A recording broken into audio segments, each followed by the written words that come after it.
You tell me you love me, you care, saying you hurt me, have some fun. I give you a smile, hang around for a while, getting it on.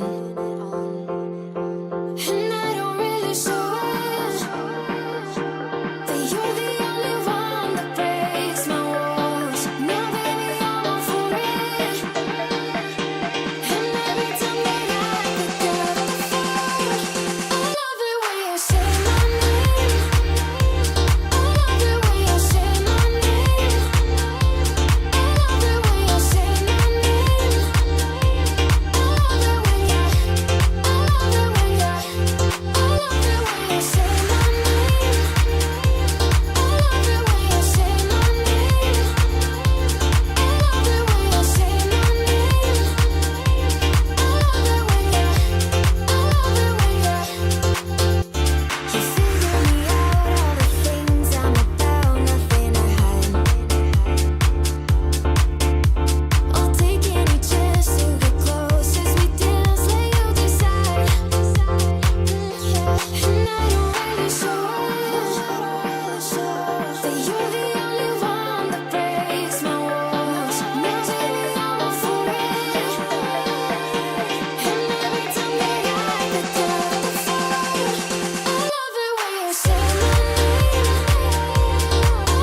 Happy Wednesday, everyone. Happy hump day.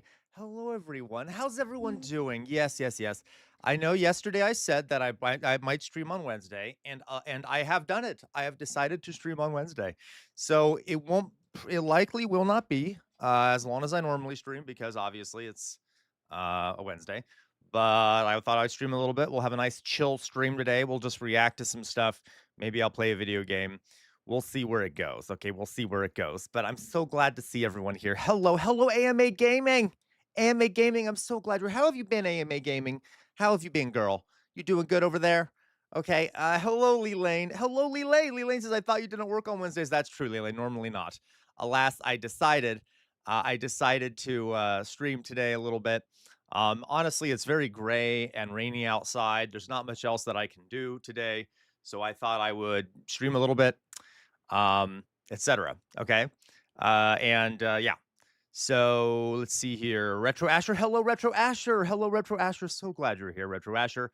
Hello, Druzilla. Hello, Druzilla. Of course, Druzilla. Always glad you're here, of course, as well. Always glad you're here, of course, as well. Hello, LaCroix. I do not jest, LaCroix. I do not jest. I am here. Hello, LaCroix. Hello. I know. Hello, Doug. Doug says, Sam. Yeah, I know. I'm sorry, Doug. I shouldn't have streamed today, but I am anyway. Doug's always looking out for me. Okay. By Doug, I mean Antifa. Antifa's always looking out for me. Thank you, Antifa. Okay. See, I'm having to remember Doug to call you Antifa since we have someone who's actually called Doug now. So okay. All right. Hello, Weirdomorphous Blob. Hello, Weirdomorphous Blob. Hello. Hello. So glad you're here, of course. Matt Saigai. Hello, Matt Saigai. How'd you sleep last night, Matt Saigai? Good luck with all your applications and shit you're doing, okay? Hello, James Nordoff. Happy birthday, James Nordoff. Happy birthday. Happy birthday, James Nordoff. There you go, James. Okay. How are you doing, James? I'm glad that I get to stream on your birthday. So happy birthday to you. Hello, Body Swap is here. Hey, Body Swap. Body Swap, I'm so glad you're here. Are you excited for book club tonight? So excited for book club tonight. As a reminder, folks, we do have book club tonight. We have book club tonight. I forget the time it's at. I'd have to look it up. But at some point tonight, we have book club meeting. So don't forget to come to that. We have, I'm not that sleepy, Matt Saigai. My meds are still kind of kicking in, my stimulants. But I am not that sleepy. My hair's a little messed up because they're working on the shower, so I didn't get to clean my hair this morning. But I'm fine otherwise. Everything's fine. All right. LaCroix, someone DoorDash this man tomatoes if he leaves earlier than normal. How dare you, LaCroix? I already have plenty of tomatoes, let me tell you. Okay, I already have plenty of tomatoes. All right. I have to throw them at myself. I'm actually making dinner tonight. So it'll be interesting. I'm not going to use those tomatoes, but I am making dinner tonight. Speaking of food. Okay, see here, AMA Gaming, doing well, thanks. Haven't been able to catch many streams lately, but I love whenever I came up. That's no problem, AMA. Glad you're here.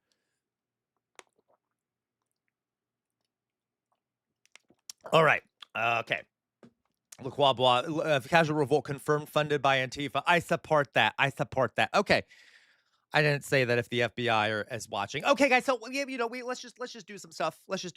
I'm probably gonna end up playing a game. By the way, do you like my shirt? You see what it says? Let's read it together, class. It's better in a union because it is better in a union. You should all unionize your workplaces. Anyway, okay. So, moving on. That Retro Asher, thank you. I will take a drink.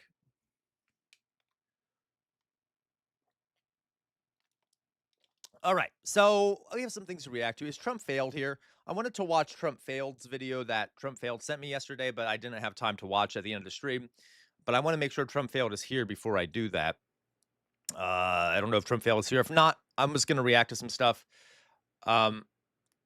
Okay. Any? You trying to hear? You hear Trump failed? Nope. Okay. We'll just watch some other stuff. All right.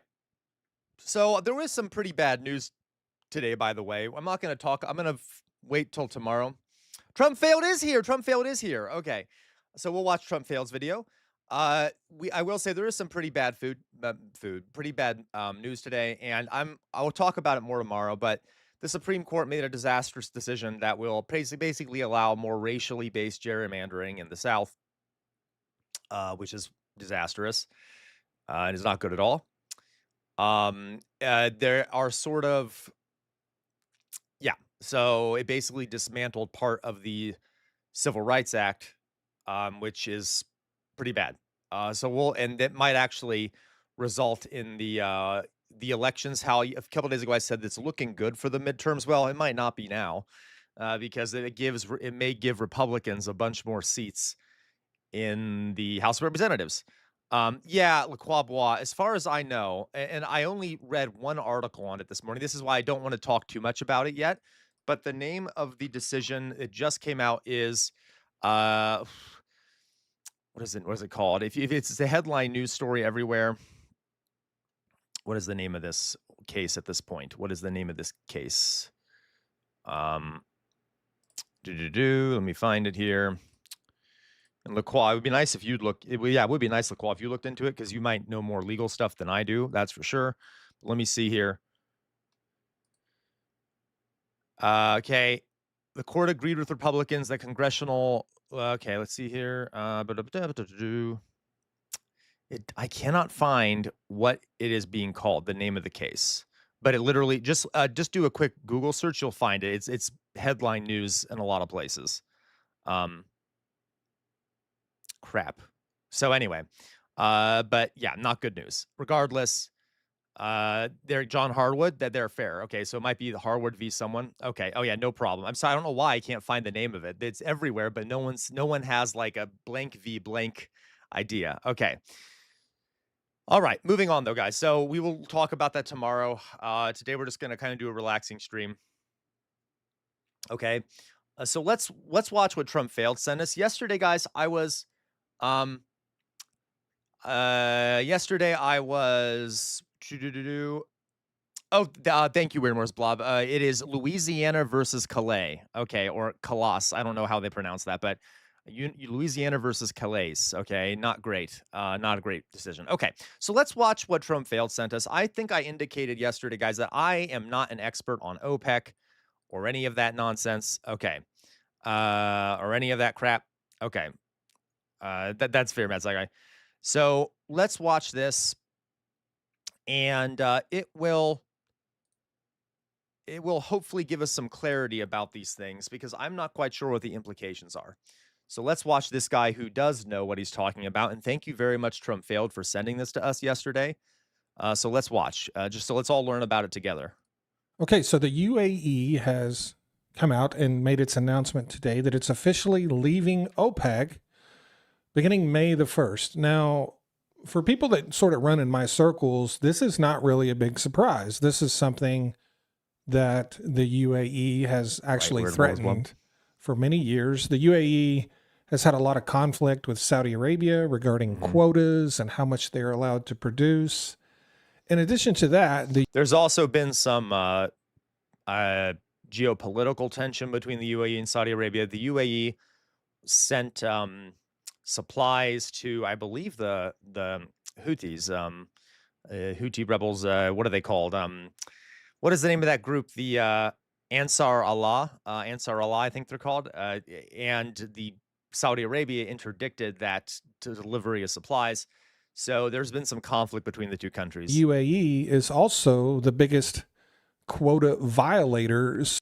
There you go, Dodongo. That's okay, Dodongo. You say Dodongo says, I don't even know what exactly that means, but I know that it's a huge thing because OPEC is how we fuel our buttmobiles. Exactly. So to speak. Okay. By overproducing every year. They have been doing this historically for years.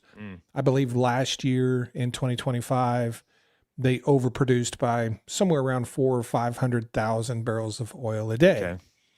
So there's always been some conflict there. There's always been some ramblings and rumors that the UAE might leave. And now it appears they've officially done so. What is more important than the impact to OPEC? Because personally, I don't think the impact is that great unless they start losing more countries.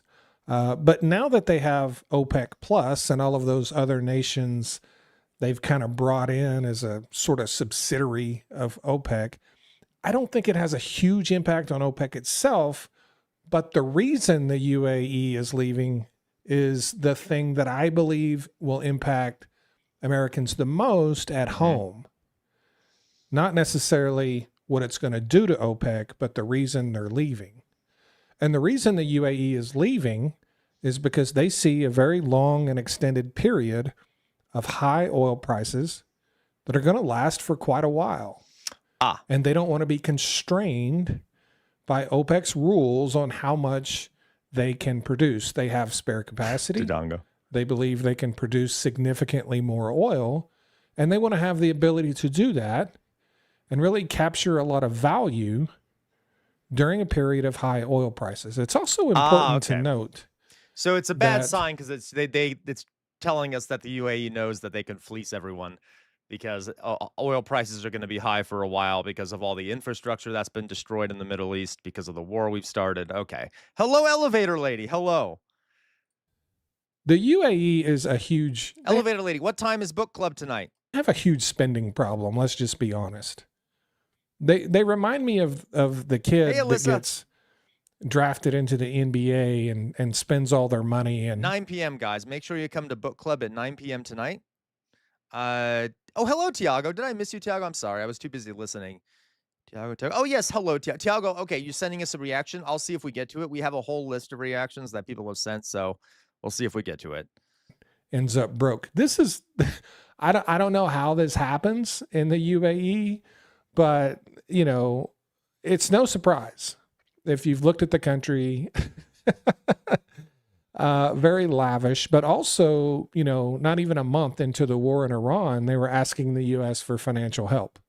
Mm-hmm. That was a huge red flag right there as far as, you know, the UAE's spending habits. They love to spend money. They love to be flashy.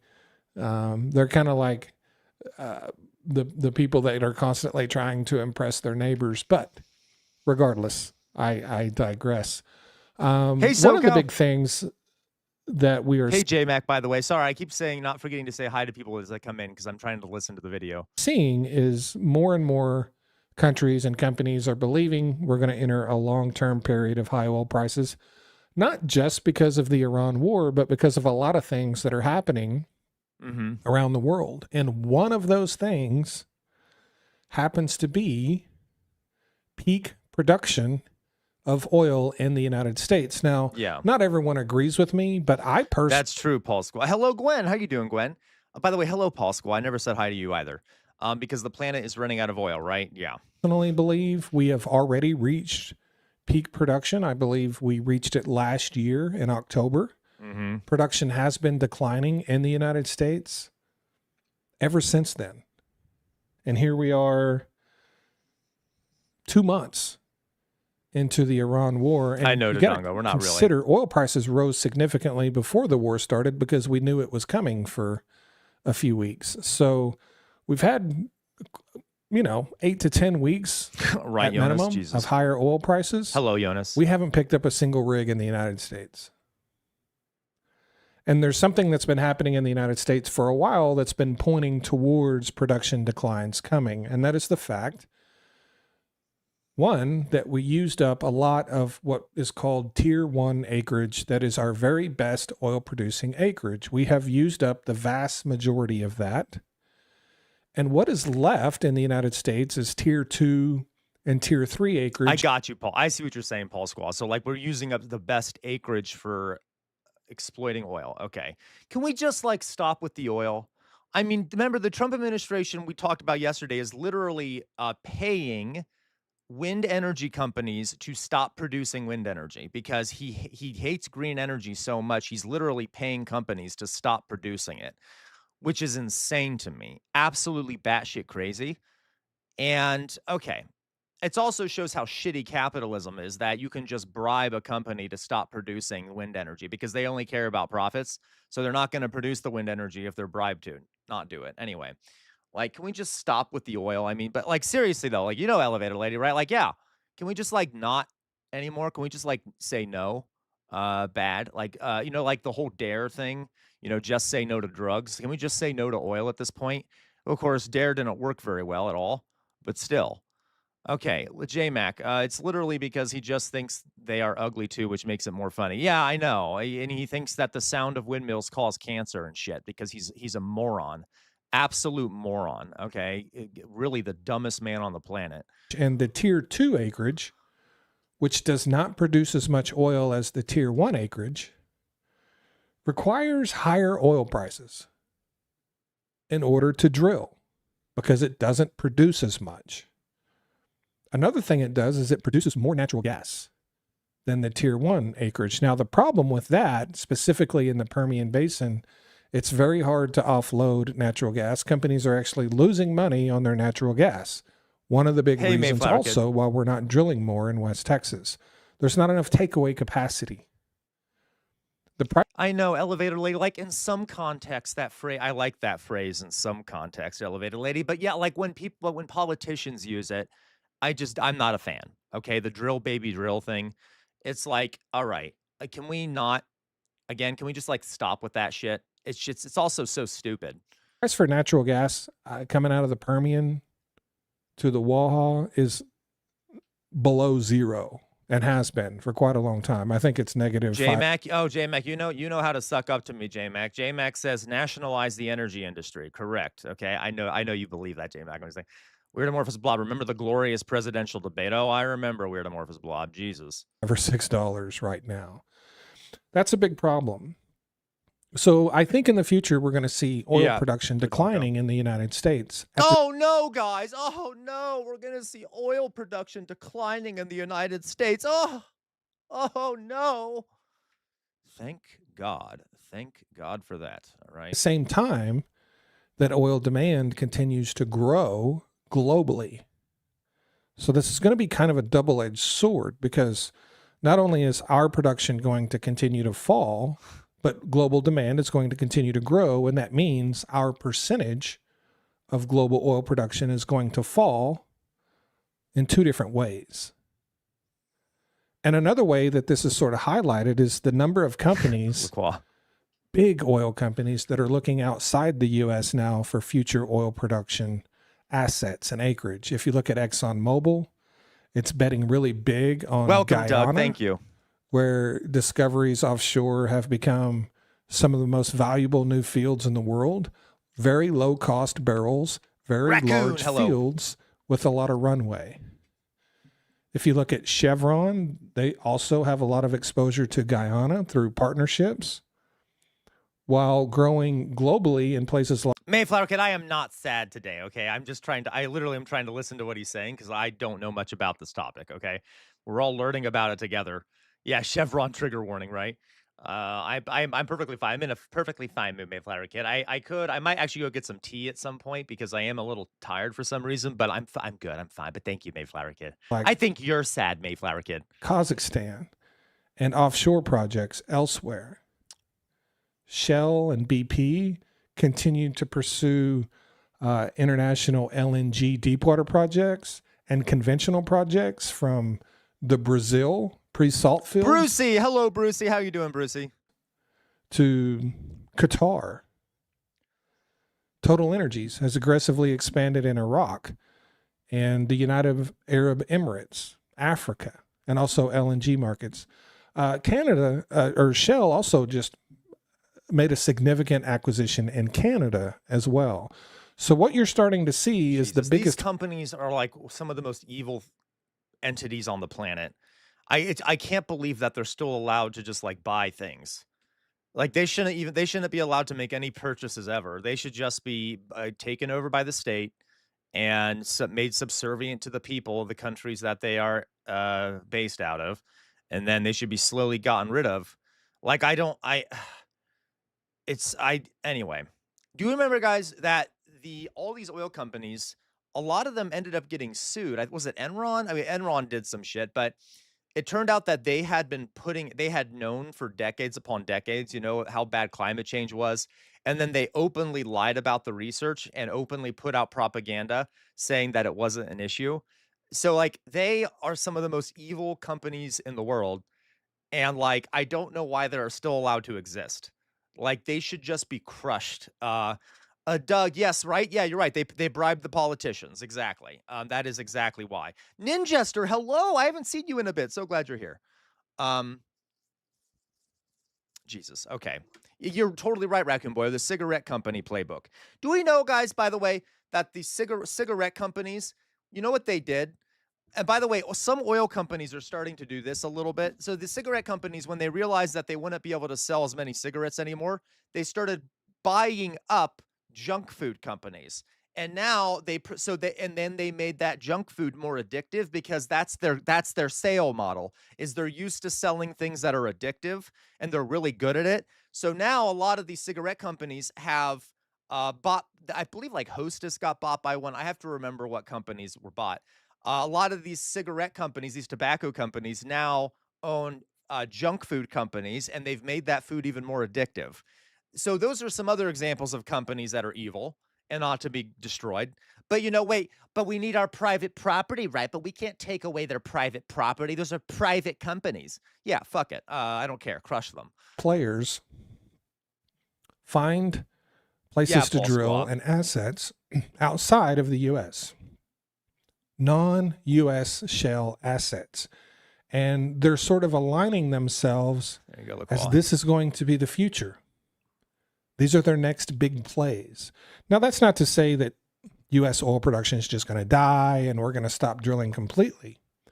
But it does mean that we are going to exit this vast growth stage that we've been in. Mm-hmm. We've been steadily growing oil production in the United States for nearly 20 years now. Yeah, Doug. But I believe that has come to an end. There will be times where it gets busy, but that doesn't mean our production will grow. Mm-hmm. You have to remember that to grow oil production in the United States, we have to be very busy because of the decline rate. Mm-hmm. Wells in the United States drop off. They might start off producing 100 barrel or 1,000 barrels of oil a day, but within a year, they're at 300 barrels of oil a day. Like they fall off really fast. And that's a problem because you have to continue investing enormous amounts of dollars. Yeah.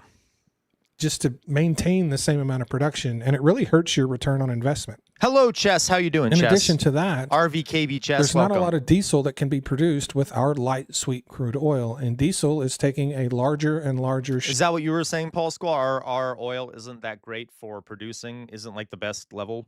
share.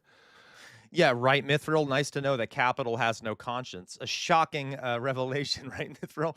Yeah. Of global fuels, as that is the type of fuel that runs economies.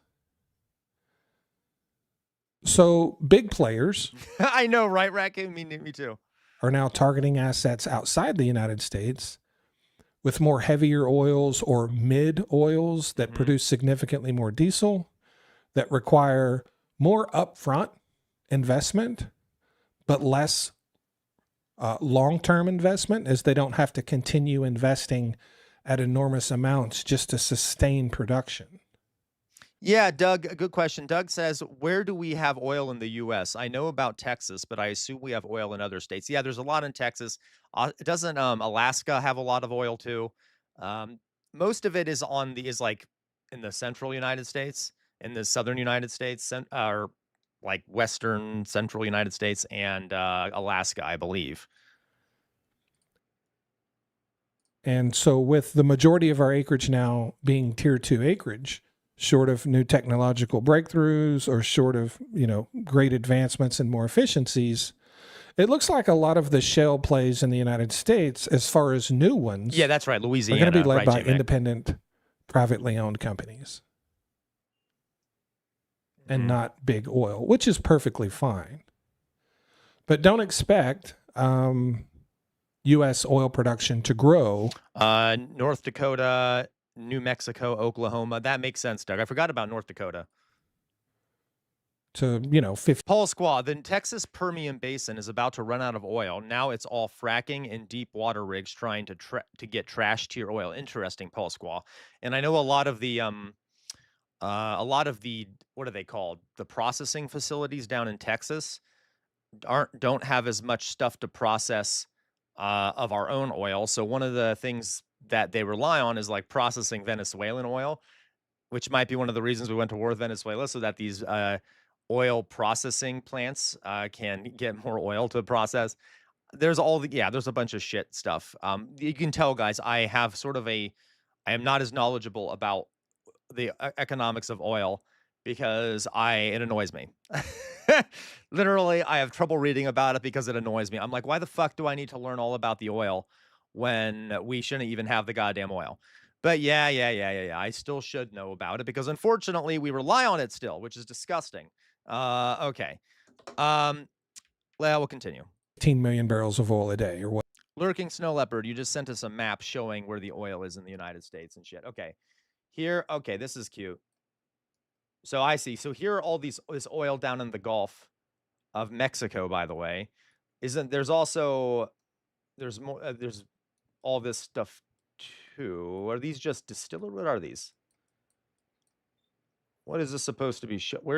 There's more oil elsewhere, isn't there? What are these refineries? Am I missing something? I thought there was more. There's more on land, isn't there too? Oh, there's some right there, I guess. Oil and gas data. There's a lot down here. Okay, okay. Yeah, so it's all over the place, really. Interesting. I thought there was more elsewhere. Maybe I'm reading this wrong. Interesting. Okay. So it is all over the place. All right. All right, let's continue. Whatever. I would expect it to decline myself. Like I said, even if it stays at the exact same level, it's going to be a smaller share of global production because oil production globally. Raccoon Boy, you may be right. You guys can tell I have a gap in my knowledge here. Or oil demand globally continues to rise. And if you just keep producing the same amounts, your share is less. But I think the big story overall, obviously, is if there's, an expectation, a forecast of higher oil prices for much longer due to oil demand growth accelerating globally, while the number one producer in the world, the United States, has declining oil production, they have to find that production somewhere. But it also means long-term higher gas prices in the United States. Higher utility bills, higher gas, higher everything that's related to oil and gas. Let's just be honest. By the way, oil isn't just used to, Dodongo, we produce a lot of oil. We do. Okay. Okay. What was I going to say here? We do know that, okay, maybe we're not the number one producers, but we were for a while. We really were for a while. We were producing a ton of oil. And guys, by the way, I hate these conversations. You know why? Because when we say that we produce so much oil, when we produce a lot of oil, it is not us producing the oil. It's these private companies. This is oil on American soil, okay? And I'm not saying that as like a patriot. I'm just saying it as an anti-capitalist. It is on soil that, that belongs to the American people. And then we let these private companies own the oil and sell it to us and sell it back to us. It is not American oil. It is ExxonMobil's oil or Chevron's oil or BP's oil or whatever the fuck it is. Okay. We don't own it, which is stupid. We should own our own oil, but we let these private dictatorships own it and sell it for their own profit. All right. Regardless. So really, it's those companies that are the biggest producers of oil, not really America, because America doesn't own those companies. Anyway, and by the way, we subsidize those companies. Yay! Those are some of the most profitable companies on the planet, and our tax dollars help subsidize them. I do, Brucey. I do like nuclear power, okay? I like nuclear power, okay? So we need to nationalize that shit, in my opinion. Exactly, Paul Squall. We end up taking the oil on our soil and selling it to other countries, all right? It's stupid. It's stupid, all right? And, as much as I don't like, no, it's not that I don't like, as much as there might be things to have been critical of in Venezuela, You know, one thing that was really great about Venezuela? They sold the oil that they produced. Their oil was extremely inexpensive for its own people. The gasoline in Venezuela was like what, 25 cents a gallon or some shit because they sold their they used their gasoline for their own people. Okay. Yeah. Okay, Mayflower Kid blasphemy, I know, right? Garnett, my daughter, has been interning as a special needs teacher at a college, and she's been offered a full-time job next school year. Oh, that's fantastic, Gwen. Our congratulations to your daughter. That's fantastic, right? How much oil does it take to ship our oil back across the sea of oil, right, Dodongo? Oh, anyway. And the UAE's move to exit OPEC Virtual violence, hello! is the biggest red flag for that right there. A lot of people think, well, they can produce a lot more. That'll drive down gas prices. I mean, there may be some truth to that, but you have to understand the reason they want to do this is because oil prices are going to be higher. So the end result for gas prices, this doesn't mean, someone said today, the UAE is going to bring us back to $2 gas. No, they're not. That's not a thing. They don't produce, they produce what? Maybe a third, not even a third of the oil we produce. Just to reemphasize my point here, I actually, guys, I made a mistake. I said that it was, on average, it was 25 cents per gallon in Venezuela. I was wrong. It was 13 cents per gallon in Venezuela. Okay. So imagine going to a gas station and only paying 13 cents per gallon for gas. Okay. That's what happens when you nationalize your gasoline. Okay. You can get it for like 13 cents a gallon. Anyway, forgive me my mistake. Produce. I mean, they are a right, significant producer, but their spare capacity isn't enough where they're going to drive down global prices where we get $2 gas. People need to forget about $2 gas. Okay? That's a pipe dream. Just forget about $2 gas. If it does come, enjoy it.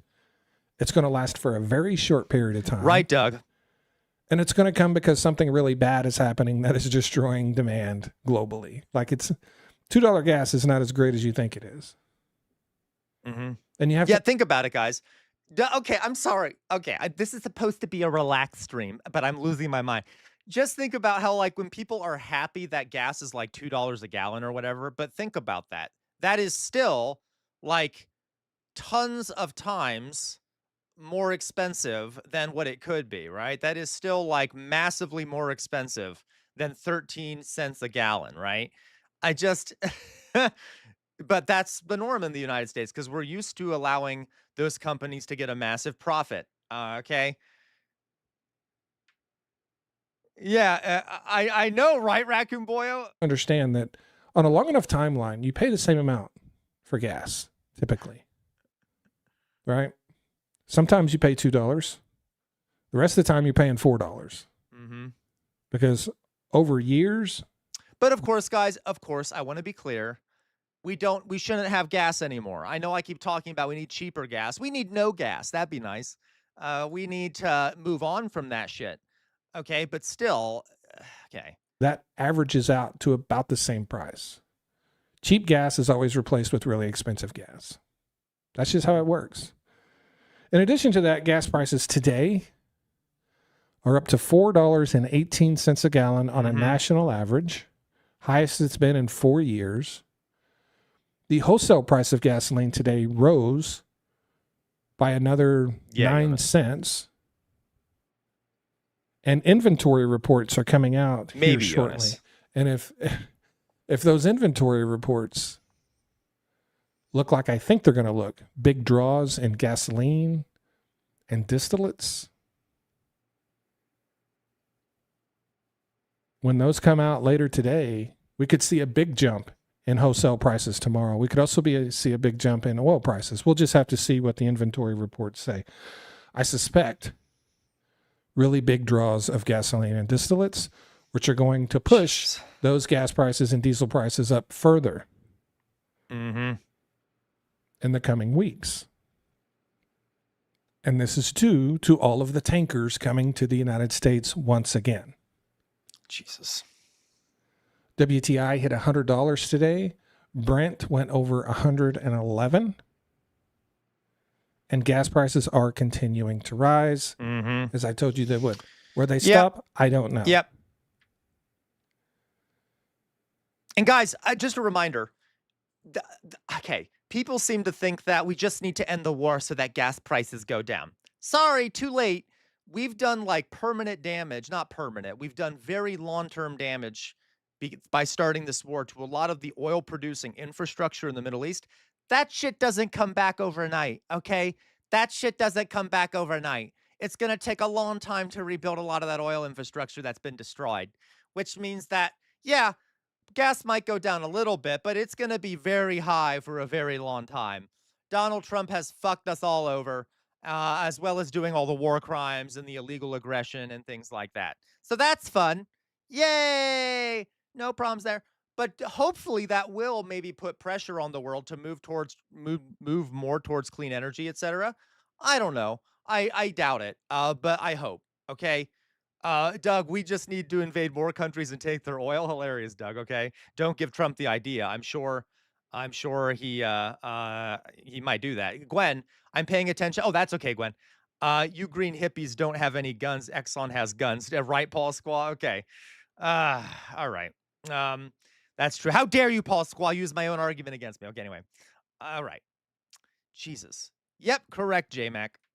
I would love to talk about a potential deal in Iran, but the fact of the matter is, I think 95% of the information we get is completely bunk and false. But I can tell you this, Iran is not going to collapse in the next couple of days. Good for you, as Dodongo. keeps getting repeated to us. They're just simply not going to collapse. One thing people don't understand. Yeah, no shit. No shit. And, you know, Iran has enough gold to last them for a couple of years. Now, of course, they don't want to, get into their gold supply, and they would likely prefer to get the strait back open by some means. But they also, keep in mind, want to make the U.S. look bad when they do it. And now they're getting help from Moscow as Vladimir Putin has come out in support of Iran. Of course. I mean, okay, to be honest with you guys, Putin probably isn't going to help that much. Russia has already been helping. They've been giving Iran satellite imagery to allow them to hit American assets in the region. Based. But I'm not don't worry. I'm not, by the way, hate Vladimir Putin. But he's not doing it because he cares about the Iranians. He wants to weaken America because we're assisting Ukraine. Regardless, okay, he's not going to send like direct support to Iran. Probably he might send he's not going to send troops or anything. He might send like some supplies or whatever. But I don't know how much he can do that. He's already at war in another country. Yes, Jonas, correct. Okay. And I support the assisting of Iran. I want to point that out. Okay. And yeah, exactly, Weird Amorphous Bob. I'm not crying when Russian oil goes to Cuba, okay? So I just want to be clear. I cannot stand Vladimir Putin, but I support some of the things Russia has been doing for moral reasons and things like that. It just happens that, I mean, they're not doing it for selfless reasons, but the United States isn't helping Ukraine for selfless reasons, right? If you see what I mean? Okay. So Russia is going to continue helping Iran any way it can. What all that means exactly, I don't know. It's amazing to me that Russia is offering to help be the mediator for negotiations between Iran and the United States. Mm-hmm. That's a little bit frightening. I'm not going to lie. Wait, what? What's frightening? A little bit frightening. I'm not going to lie. He should stay in his lane. If he's talking international politics, he's an oil expert. He shouldn't. I don't think he knows what he's talking about. I'm just kidding. I don't know what he said. I'll hear. Iran any way it can. What all that means exactly, I don't know. It's amazing to me that Russia is offering to help be the mediator for negotiations between Iran and the United States. That's a little bit frightening. I'm not going to lie. So, yeah, but guys, Russia's not going to do anything they can to support Iran. I'm sorry. They're not. They're not. They're not. These are the same guys that's been running circles around Donald Trump and Witkoff and Kushner for the last year and a half over in Ukraine. And now they want to mediate our peace talks. Can't be good. Okay, honestly, I don't know if that's fully true. I don't know. I don't think that, yeah, Witkoff and Trump are stupid, but Putin isn't doing that well in Ukraine. Yeah, they're winning, but not like they've lost a lot of resources, and they're not going to they're not going to be able to accomplish the goals they originally set out to accomplish. They will definitely, almost certainly, gain some territory in Ukraine, but I think it's kind of an exaggeration to say they've been running circles around. Well, maybe they've been running circles around Trump and Witkoff, but not Ukraine. They haven't been, compared to what the size of Ukraine and the size of their own military and stuff. Oh, Anyway, if you haven't had the opportunity,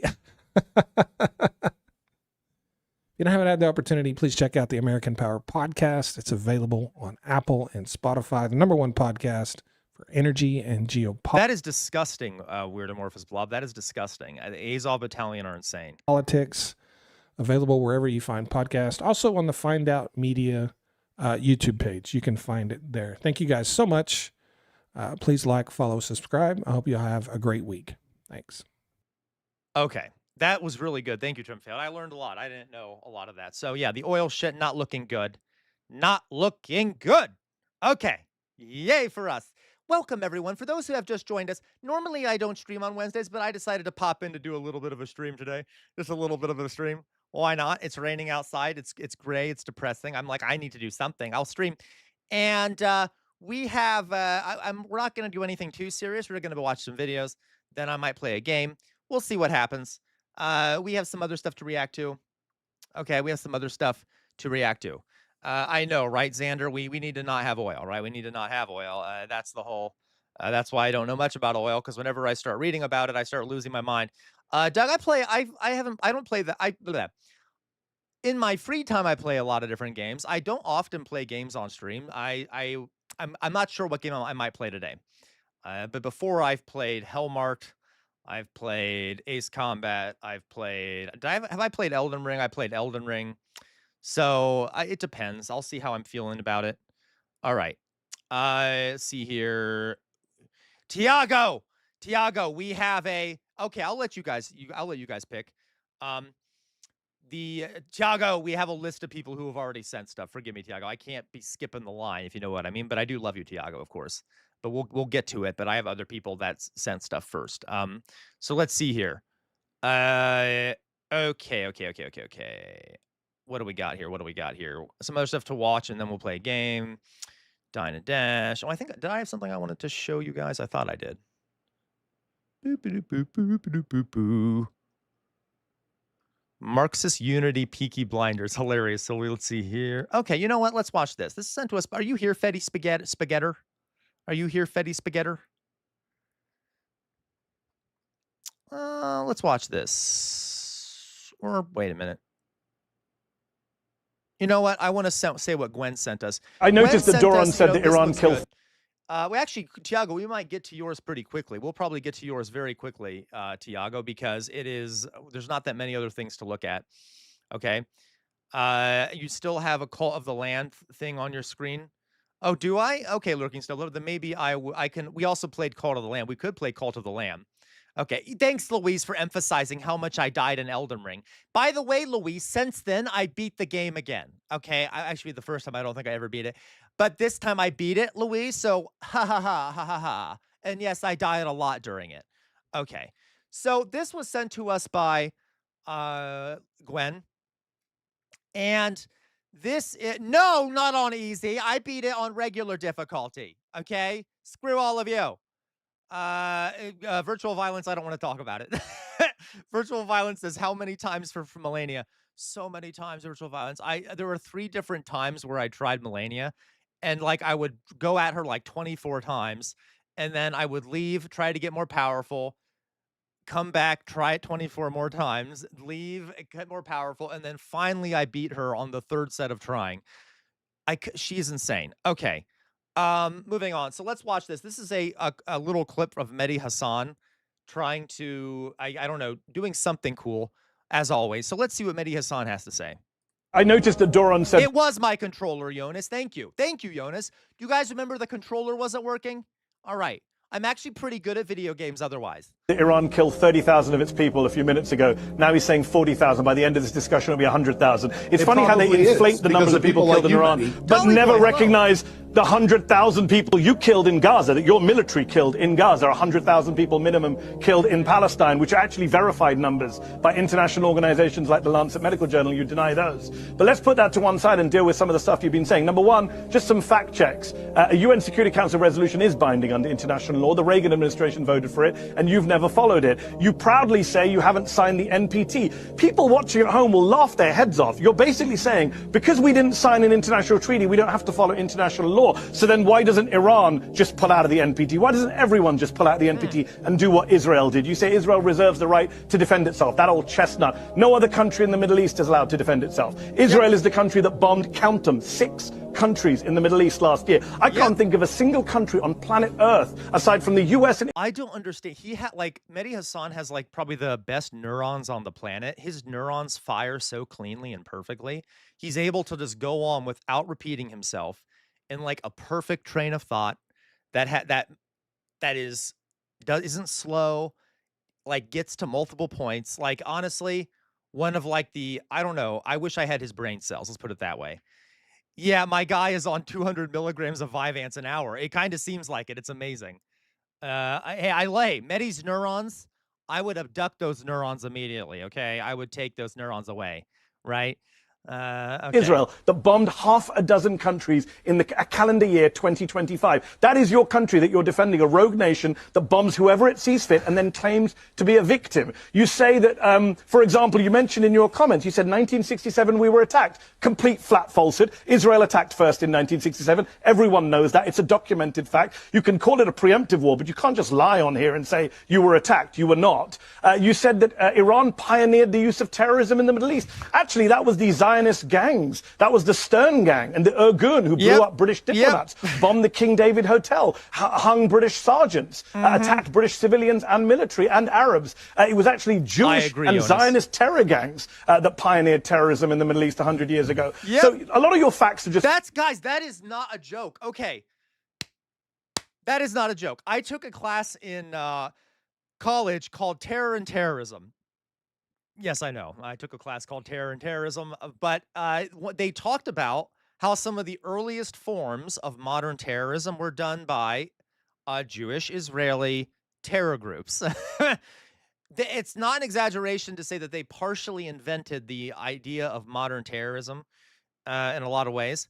Now, admittedly, though, I will say there were earlier forms of that, but like of the modern kind of organizational form of terrorism, that was kind of started there. And it's not because it is not, hey, I'm not trying to be hateful. I'm saying it as a fact, right? I'm not, I know, you're right. Easy way to suss out the feds in here. Yeah, I know. I did took a terrorism class, literally. It was called Terror and Terrorism, Ohio State University. Look it up so you don't think I'm a terrorist. But anyway, so yeah, like and there was a, well, yes, moving on. I could talk about the history of terrorism, but I won't right now. completely wrong. And you're dodging Piers' central point. Yeah, hilarious. Mehdi Hassan, brilliant. One of the best debaters and talkers ever. Okay. So are you still here, Tiago? We'll watch you a little bit, Tiago. We'll watch you a little bit. There's not that much else to react to, actually. And if it's a short bit, we'll watch it, Tiago. Are you here? So let's watch what Tiago sent. Okay, so let's watch what Tiago sent. This is The Rage of Painting with the Austrian Painter. Oh, good God. Oh, thank God. This will be funny, hopefully. Okay, this is, you know, come on. We all know who the Austrian painter is, right? We can immediately tell. We can immediately tell who the Austrian painter is, I hope. Okay, yes. So let's watch. Okay, Mayflower Kid says CR is getting radicalized. Getting radicalized, Mayflower Kid? No, Jonas. Now, come on, Jonas. Jonas says, are you saying the IDF is inherently evil due to its foundation being 3 different Zionist terrorist groups? Jonas, I would never say that, except I am literally saying that.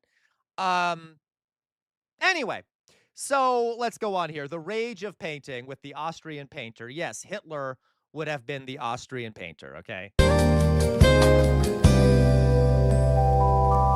Guten Tag, hallo und herzlich willkommen zu diesem Einführungskurs in die österreichische Malerei. Einige von Ihnen is this AI? Shame on you, Tiago. erkennen mich vielleicht als Leadsänger der Heils oder als Führer des Dritten Reichs, aber heute werde ich Ihr Malllehrer sein. Was ich in der Malerei so wunderbar finde, ist, dass sie ein sehr wirksames Mittel sein kann, um nach einem langen, anstrengenden Tag der Weltherrschaft abzuschalten. Wir nehmen einfach etwas arisches Blutrot und mischen es mit einem Hauch germanischem Blond.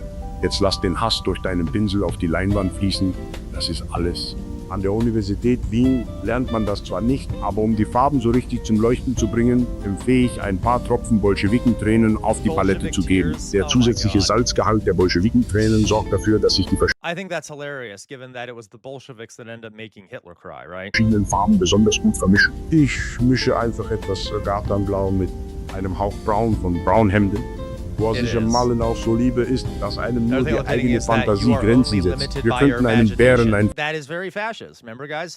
Fascists believe that your imagination can create reality, essentially. Flugzeug oder einen Zug hinzufügen. Und wohin fährt der Zug? And where Wer is- weiß, oh, no. es gibt viele Oh, mögliche that Ziele. is- Das wissen nicht viele, aber die Idee für meinen Schnurrbart kam mir tatsächlich, nachdem ich zum ersten Mal das Ende eines Pinsels gesehen hatte. Ich warf einen Blick darauf und dachte mir, das würde verdammt gut an meinem Gesicht aussehen. Doch wenn dein Gemälde nicht perfekt ist, ist das kein Problem. Es gibt viele andere Aufgaben in den Camps. Oh, okay, guys. I know I'm bad. I'm not good with a lot of comedy. I'm sorry.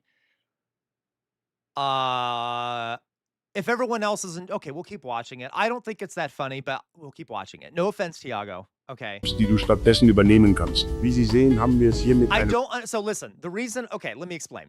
I don't worry, Tiago. I appreciate you. I bet other people think it's funny. I just don't really see. It doesn't seem like much of an insult of Hitler, right? I don't think this is doing enough of a good job criticizing him for these ideas or demonizing him for these ideas. Um,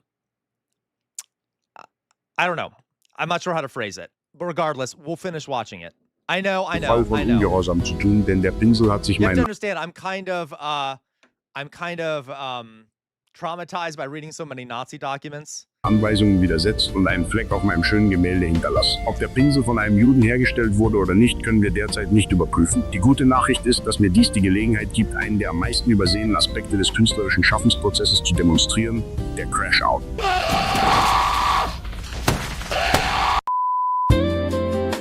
Yeah. Gute Neuigkeiten. Ich konnte einige der Lagerarbeiter dazu bringen, das Gemälde in perfektem Zustand und ohne den Fleck zu rekonstruieren. Ein immer nützlicher Trick, falls ihr mal Probleme mit euren eigenen Gemälden habt. Zu Ehren meines kürzlichen Urlaubs in Argentinien möchte ich diese Folge mit einem Adios und Auf Wiedersehen beenden. Yeah, that's cute. Thank you. Thank you. So, okay, guys, let me explain something, right? No, I'm glad that people liked it. And yes, I know, Doug, I know. It's okay. Some people, it's okay if you find it funny, guys. I tend to look at this stuff from like, so, I've been kind of traumatized. Yeah, kind of, Tiago. I know. I'm not criticizing you, Tiago. I hope you know other people found it funny. I'm traumatized by reading so many Nazi documents when I was in grad school, but I also try to when I look at a comedy bit, I try to imagine what someone who is a Nazi would do if they saw it. Okay, I can imagine some Nazis watching that and thinking it's funny also, which to me makes me uncomfortable. You see what I mean? It's almost like presenting Hitler as this kind guy, kind of like Bob Ross. Anyway, it doesn't matter. I'm being stupid. I'll shut up. Okay. I'll shut up. Okay. So moving on. Body swap. No, body swap. I actually traveled to Germany and went into Freiburg, Germany. There is an archive there for the Wehrmacht, and I was reading through Nazi documents, literally Nazi documents. So I have a lot of, I have trouble. So sometimes I have trouble finding Nazi things funny, and I know, I laugh at horrible things. So it's like It's a exactly no, Tiago, and please, you know, Tiago, I am not saying anyone here who thought it was funny, there's something wrong with you. I'm just explaining why I have trouble with it. That doesn't mean it's not funny. Okay. Ja, ich spreche Deutsch sehr gut. Do you, Xander? Do you speak German? Yeah. All right. Anyway, so let's go on, guys. Let's go on. Did anyone else have something else? I'll find this funny. Okay, Jibek, we'll take a look at it. Oh, gotcha, Xander. Hi, I'm Trevor Moore. Did you know that it's illegal to say I want to kill the president of the United States? Oh, we've watched this before, J-Mac. We've actually watched this before. Forgive me, we won't watch it again. It's funny. Okay, it is very funny. All right. So, hey, Dolly Boy, I hate you so much, Dolly Boy. Oh my God. Dolly Boy says, "What the F, man? Who's the man who said Hitler is his favorite fascist calls us all Nazi?" Oh my God, Dolly Boy, I hate you so much. Okay. You had one above that? Okay, we'll take a look, Oxpecker. We'll see if I can find it. Oxpecker. Boop-a-doo. All right, let's watch this one. You crack out of your egg and your heart is already... Xander, did you send one too, Xander? Forgive me if I missed it. Xander, you have a channel on Twitch, don't you, or something? Don't you have a channel on Twitch or something? Okay, let's watch this. So this is Why It Sucks to Be Born as a Hummingbird. And this was sent to us by Oxpecker. running at 1,200 beats a minute. Not because something scared you, not because something is wrong, because that is simply the price of being Xander. what you are. You are the size of a bumblebee. You weigh less than a paperclip. You are completely blind. And the egg beside you in this nest, the one that was there when you started cracking through your shell, isn't going to hatch. It was never going to hatch. You don't know that. You don't know anything yet. You open your mouth. Your mother built this nest from spider silk because it is the only material on earth that stretches as you grow. Right now, you are warm and fed and you have no idea what you are. Skip forward. You are a few weeks old and you have discovered the only thing that matters. You are always hungry. Yeah. Not sometimes. Not when food is scarce. Always. Every 15 minutes Really, of every hour you are hummingbirds snore when they sleep? First of all, LaQual, why do you know that random fact? awake, your body needs fuel. Go long enough without it, and your body starts consuming itself, burning muscle, burning organ. By the way, we do that too. We eat ourselves too. Go a little longer than that, and the whole thing stops. You do not understand any of this. You only know the feeling, and the feeling never goes away. Skip forward. Your mother teaches you by doing. She hovers at a flower, pulls back, hovers again. She is not explaining, she does not have time, and neither do you. You try. Your bill misses completely, and you smack face first into the side of the flower. You try again. Again. On the fourth attempt, you get it. The nectar hits your tongue, and for a fraction of a second, the feeling goes away. Then it comes back. Go find another flower. When you finally fly, really fly, it is astonishing. Not flapping. Really, body rotating. swap? Okay. Your shoulders move in a way no other birds can. Yeah. Hummingbirds, guys, I have a hummingbird feeder. I love hummingbirds. Hummingbirds, you know, especially during the summer and stuff, they'll come around. And like, it's so funny. I'll be sitting outside reading or something, and a hummingbird comes, and I'm like, oh! And then, or like if my dad is outside too, we all, like, everyone drops everything to watch the hummingbird because we love hummingbirds. But their arms move so fast, it's crazy. It's amazing how they stay, you know, how they stay flying, and they have very light bodies. Okay, so I know I do like birds, elevator lady.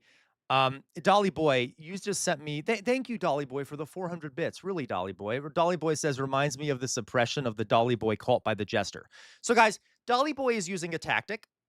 You see here, as I emphasized before, I made a mistake on stream once of trying to suppress the Dolly Boy cult, which only furthered empowered it, because that's a mistake that an authoritarian can make. If you over-suppress a movement, it'll cause people to get more radicalized and start supporting the movement more, which Donald Trump has done a few times. And I made the mistake of trying to suppress the Dolly Boy cult. So now Dolly Boy is continuously trying to remind everyone that I tried to suppress it. so that everyone will join the Dolly Boy cult as a form of like getting back at me. So yeah, I did try to suppress the Dolly Boy cult, and I'll do it again. I'll do it as many times as I need to, Dolly Boy. No one likes the Dolly Boy cult. Not a person. Okay? Not a single one, Dolly Boy. Give up. Give up. All right? Anyway. Continuate. Jonas, I swear to God, Jonas just gave 200 bits and says Dolly Boy cult and is clapping. Jonas, you're a traitor. Okay?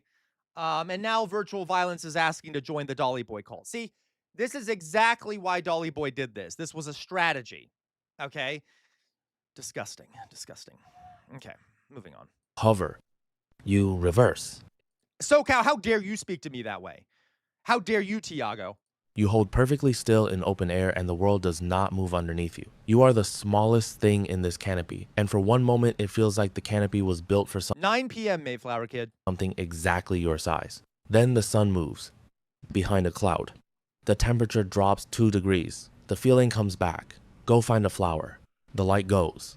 And your body does something that if someone found you doing it, they would think you were dead. Your temperature drops 50 degrees. Your heart goes from 1,200 beats a minute to fewer than 50. You stop reacting to sound. You stop reacting to touch. You are not asleep. You are something closer to off. This is the only way you make it through the night. Xander, I suspect the Dolly Boy would take anyone at this point because Dolly Boy has very low standards and no one likes Dolly Boy's cult. So he probably needs more people to join. So go ahead, Xander. Go ahead and bring the Kool-Aid to the Dolly Boy cult. Good luck with your little Jonestown experiment. Body burns almost nothing in this state, just enough to keep the cells from dying. Not because you chose this. Yeah. Not because you learned it. Because anything that couldn't do this is already gone. You are descended from every hummingbird that made it through the night before you. Yep. That is the only reason you exist. You can't. Honestly, guys, most of the things they're saying out there about these hummingbirds are the same about humans. Right? We also, our bodies eat us. We rely on our parents when we're younger. We learn from watching them. We are only here because of the success of humans from our past. I don't honestly view humans as much different than other animals, but yeah, hummingbirds are really cool. But just something to think about. Not wake up. You cannot run. You cannot do anything except hold the branch with locked toes while the night passes over you. The owl doesn't find you tonight. Tomorrow night, you'll do this again. Every night for the rest of your life. Waking takes almost an hour. You shiver through all of it, muscles firing and releasing, heating you from the inside because the sun is not fast enough. Your stomach is completely empty. The shivering is burning. Fox Emblem, you're right. Okay, you're okay. Fine, Fox Emblem, fine. Fine says there's a difference between body eating itself and my heart rate is 1,200 beats per minute, and I join non-existence if I don't eat every 4 minutes. Okay, fine, Fox Emblem, you're right. That is a bit different, right? What little you have left. The second your wings are warm enough, you go. Disgusting. You don't stretch. Jonas. You don't look around. You go straight to the nearest flower because there is nothing else. This is the first thing you do every morning for your entire life. You've survived the nights. You've survived the hunger. And now you find out something nobody tells you about Louise, come on! Hummingbirds. You are furious. Not defensive, not cautious, furious, in a way that makes no sense for something your size. Last week, you spent 40 minutes chasing a red-tailed hawk out of your airspace. It weighed 400 times more than you. It left. You claimed 3 flowers. Just 3. That is your whole world right now. Aww. 3 flowers, a line of nectar, and the absolute conviction that nothing else is allowed near them. The fight that gets you there leaves your opponent with a bill tip broken, clean off against something hard. That detail tells you how many times he has fought before. Something is on the branch beside your largest flower. You have flown past it 14 times today. Oh God, no. I don't want to see the hummingbird shouldn't be eaten by the praying mantis. It has not moved once. Praying mantises are creepy. They're pretty, but they're creepy. They can eat birds. They can eat small birds like hummingbirds. I just don't like the idea of like an insect eating something that is like a bird because they're closer to us. You see what I mean? I don't like that. Anyway, I don't like watching I don't know. Especially watching like a praying mantis kill a mammal is like weird to me because I'm a mammal and I'm like, that's too close to home. I don't want to be eaten alive by an insect. You've worked these flowers for 3 days, you know this spot, you trust this spot, you come in from the left the way you always do, bill extended, already thinking about the next flower, you don't. See it. You don't have time to see it. Yeah, One Jonas. moment you are flying toward the flower. no. The next moment something has you. You I don't beat blame you, your Doug. wings. Hard. Harder. The wings that can fly backwards, that moved fast enough to leave a hawk standing still in the air. They beat and nothing changes. The mantis weighs almost exactly what you do. It has been here since before you started this morning. It has been doing nothing for 4 hours, and it is better at waiting than you are at anything. Some hummingbirds escape this. The ones that don't are simply gone. Nobody finds them. Nobody notices. The colony keeps working the flowers. You have to be one of the ones that escapes. You sit on a branch across the garden. Still. Oh yeah, LaCroix. Mantises can eat small mammals. They can eat hummingbirds. They scare me. Okay, they don't scare me. They're cool to see, but they are predators, and I don't want an animal like a bird to be eaten by an insect. It weirds me out. Chest is moving faster than it should be. The mantis is still on the stem. It has already reset. It is going to be there tomorrow. Your flowers are on the other side of it. Here is Right, what you Mayflower are Kid. when everything is working. You have memorized every flower in your territory, their locations, and the exact time each one refills after the last visit. Yes, okay. You run a feeding schedule more precise than most things with a brain 10 times the size of yours. You hold a fixed position in open air with So I will say, sub-centi- guys, brain size doesn't matter. Brain size does not matter. Brain size to body ratio matters. Okay, so human beings, for example, have one of the largest brain size to body ratios of practically any species. But so you can have a small brain, but if you have a really small body, that means you're going to be very smart. Okay, you're going to be an intelligent creature. So it's more like brain to body size ratio rather than the brain size generally. Does that make sense? So like yeah, so just because the hawk has a larger brain doesn't necessarily mean it's smarter than a hummingbird. It might be that it has a I don't know what its brain to body size ratio is. Okay? meter drift. Researchers who've measured this cannot fully explain how. When something comes for you, you are somewhere else before it decides to move. You are the most precisely engineered living thing at this scale. Everything about you works, and none of it is enough Yeah, Fox, I'm correct. Neuron density as well. to change what is coming, because you were built to do this for 3 years, maybe 5, if nothing goes wrong. And the thing that is going to end you isn't a predator, isn't the cold, isn't the hunger. It's August. Skip forward. Something changes in August. You start eating like something that knows it has to. Every flower, every insect, all day, past the point where it makes sense. Fat builds along your back and belly and throat until you have nearly doubled in weight. Your body is storing everything it can find. You don't know why. You just can't. Stop.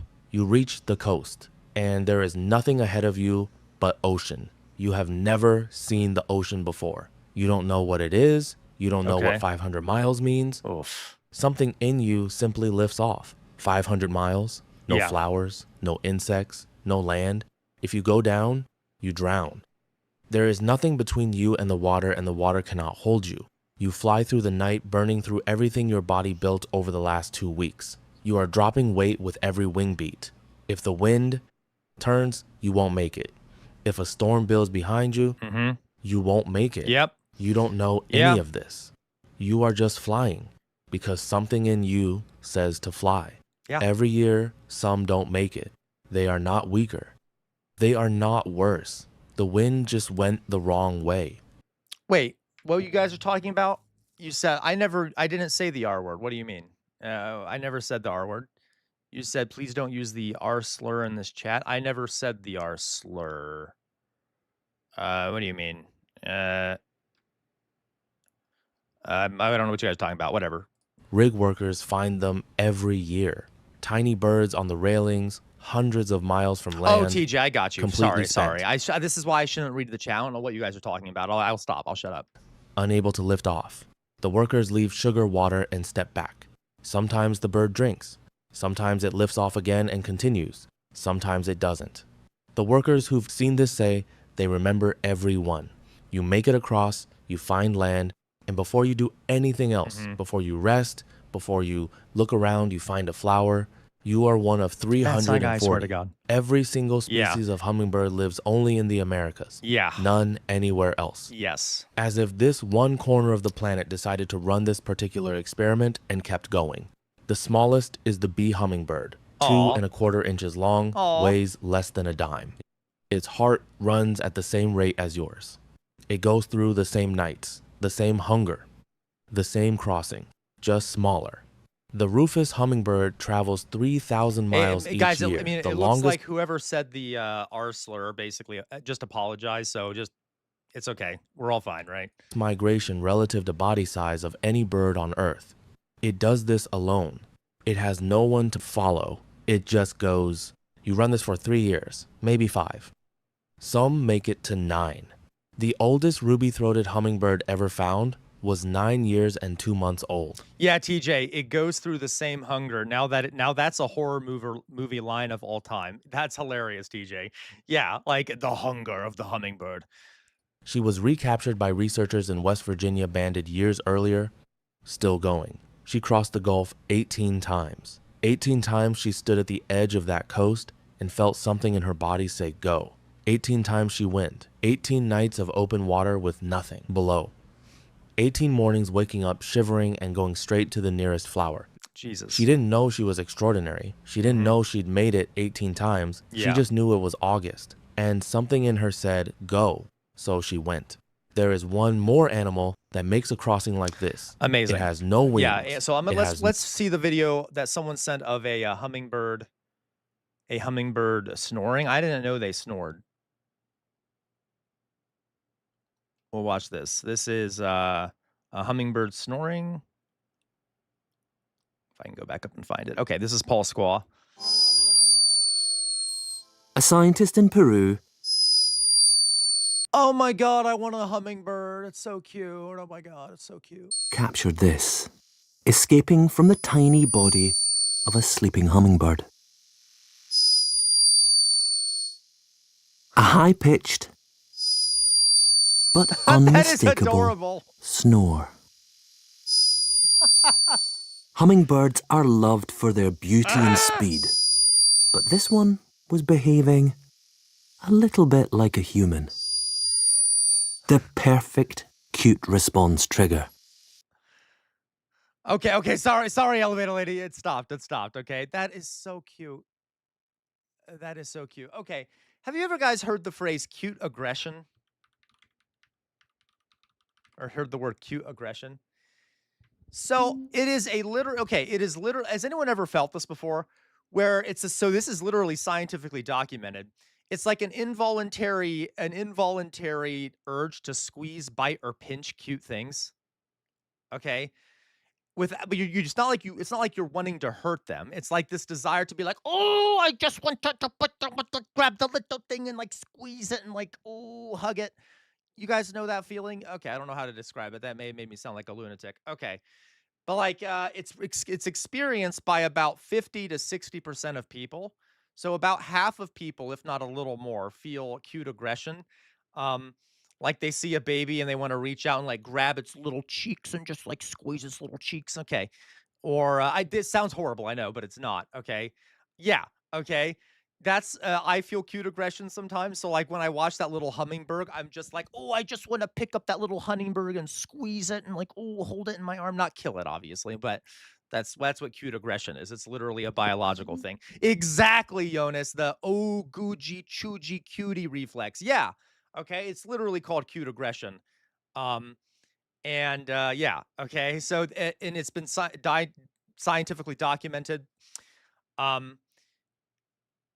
So, and it's as it says here, I know I'm reading the AI summary, I shouldn't be, but as I recall, It acts as a neurological release valve to regulate intense positive emotions, preventing us from becoming overwhelmed by adoration. Okay, so it's a way of like regulating the joy you're experiencing so it doesn't go out of hand. It doesn't get out of hand and you don't become defenseless. Okay, so it's like a way of preventing yourself becoming too defenseless in the face of cuteness. So yeah, about half of adults report experiencing cute aggression. Doo-doo-doo. Trying to see here. Evolution suggests that this seemingly paradoxical response may have provided adaptive advantages in human ancestors, aiding in the care of and protection of vulnerable offspring.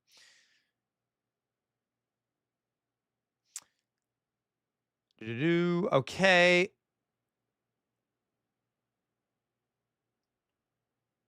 Yeah. Yeah, so there's multiple theories about why it happens. I don't want to agree through them, but isn't that interesting? Okay.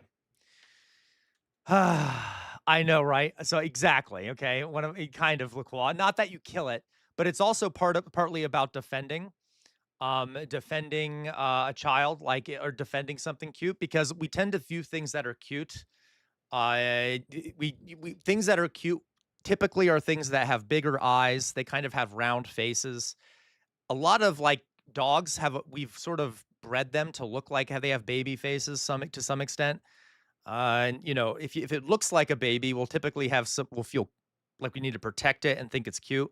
And it's sort of a form of we've evolved that way to protect our offspring partially, okay?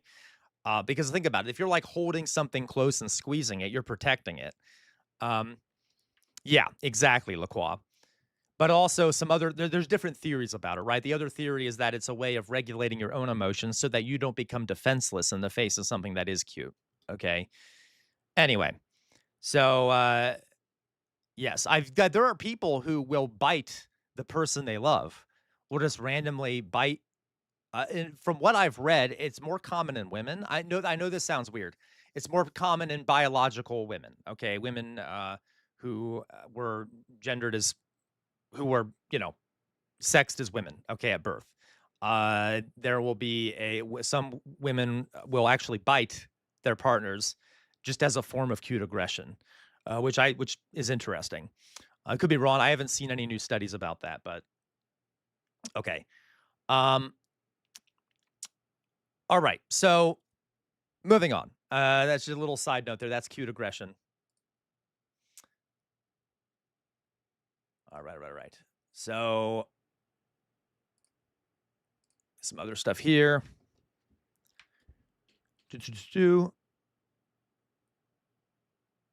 My ex was a biter until I bit back. There you go, SoCal. Yeah, just use self-defense, folks. If they bite, you bite back. Consensually, of course. Louise, dogs have involved eyebrow muscles to express emotions as opposed to wolves who appear exactly, Louise. There's like, let me give you another example of this, guys. So, dogs look like they smile a lot of the time, right? Dog smiling. And we like, oftentimes people will say, well, that dog is smiling. No, they're not. Like this, for example, right? Like, look at this dog. That dog is not smiling. Okay, I don't like, as far as I know, dogs don't smile. Okay, but they are evolved to sort of look this way. Okay, I know. Okay, so let's look it up. Do dogs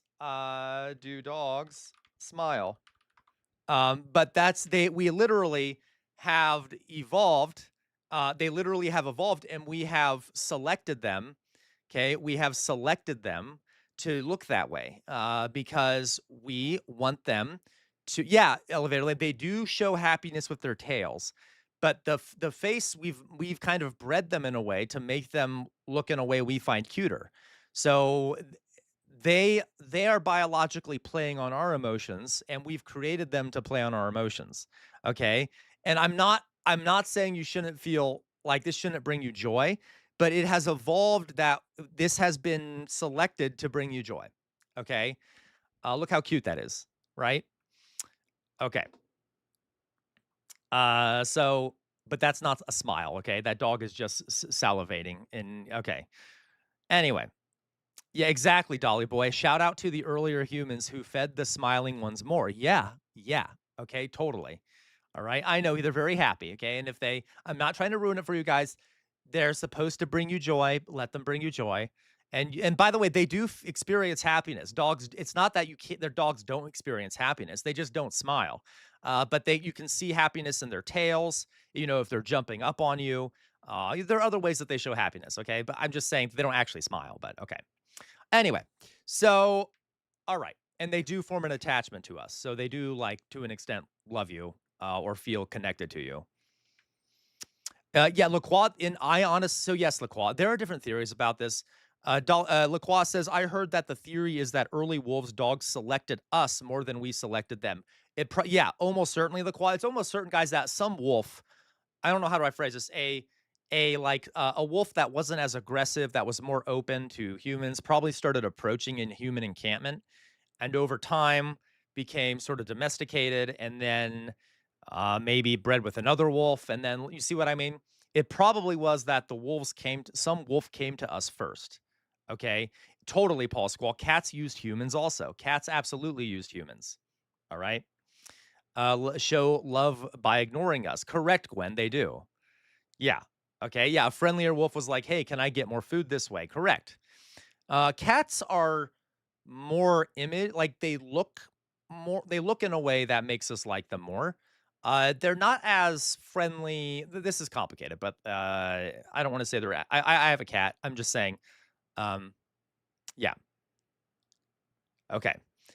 Gray 9. Hello, Gray 9. You say dogs do smile. They get happy like us. Yes, but they don't really express it in their faces. Let's put it that way. They get happy, but they don't really express it in their faces. As far as I know, I'll do a double check here. Do dogs smile? Do dogs smile? I don't think they do.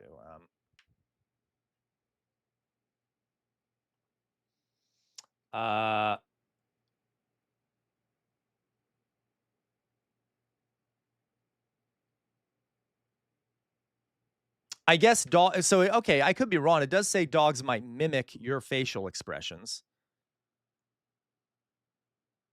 Yeah, but it doesn't have the same meaning as a human one. So it's not like as it says here, it's not like they're happy. They're just mimicking. Okay? It's not like it's mimicry. It's not happiness, okay? Okay. Yeah, no, that's guys, my point. Listen, this is my point, okay? Regardless, it doesn't matter. Okay. So Greg, you might be right. Okay. My point being though, is that like they evolved that way, not because other dogs can see them smiling. They evolved that way because we like that. Okay. All right. Okay. Gray 9, you might be right. Okay.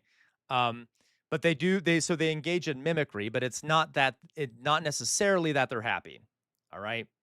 Maybe it is Gray, but okay. Let's see here. It's a sign of contentment, not necessarily joy. Okay, I don't know. I'm not lying to you, okay? You know what? I don't know. Psychology Today.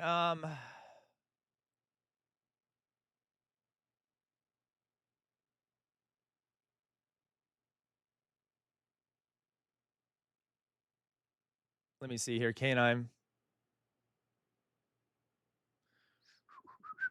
I'm trying. Let's read. Let's find out.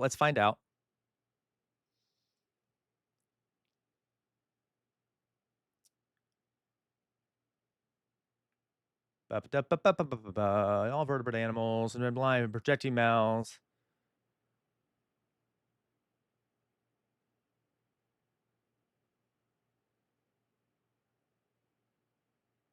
Yeah, okay. Not really, though. It says it's a sign that a dog is content and relaxed. Okay, so that does not. It says it's the closest thing to a human smile, but it's not a human smile. All right.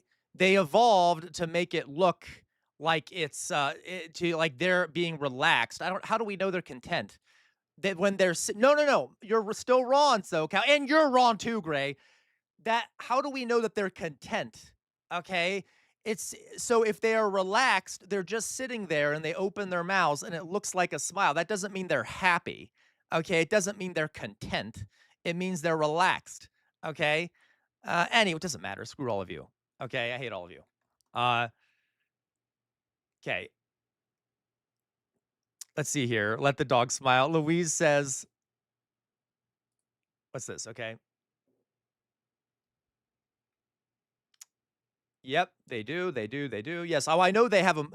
Listen, I said that I know they have emotions. I'm saying when they smile, it's not that they're happy. Okay. It's that they're like, you know, it's not that they're happy. And their faces evolved to be able to do that so that we could see it. Okay. All right, Gray. Fine. I'll concede the point just because I'm sick of it. Okay. And if you think that they have a right, that they need to be able to smile for the sake of other dogs, you're a lunatic, okay? They evolved the ability to do that, to mess with your emotions. They're manipulative little bastards, those dogs. Okay, I'm just kidding. I love dogs. They're great. Okay. Okay. So, but fair. Fine. You know what, Gray? Fine. How dare you, Gray? Gray comes in this community and immediately starts attacking and then wins almost immediately. Okay? Shame on you, Gray. How dare you? Okay. Everyone should pray. Do we see it? Gray admitted it. Gray is now saying it can mean aggression too. Oh, can it, Gray? Can it? Okay, whatever. I hate all of you. All right. Okay, I love you, Gray, the best. Okay, moving on. Whatever. I take it back. Okay, moving on. I hate all of you. I'm just trying to ruin your lives by making you not like dogs anymore or make you not think they're happy. Okay. Anyway, let's move on, folks. Let's move on. Okay. Let's see what else we got here. Okay. So let's see here. Boop-a-doop-boo. We have some other stuff we can react to.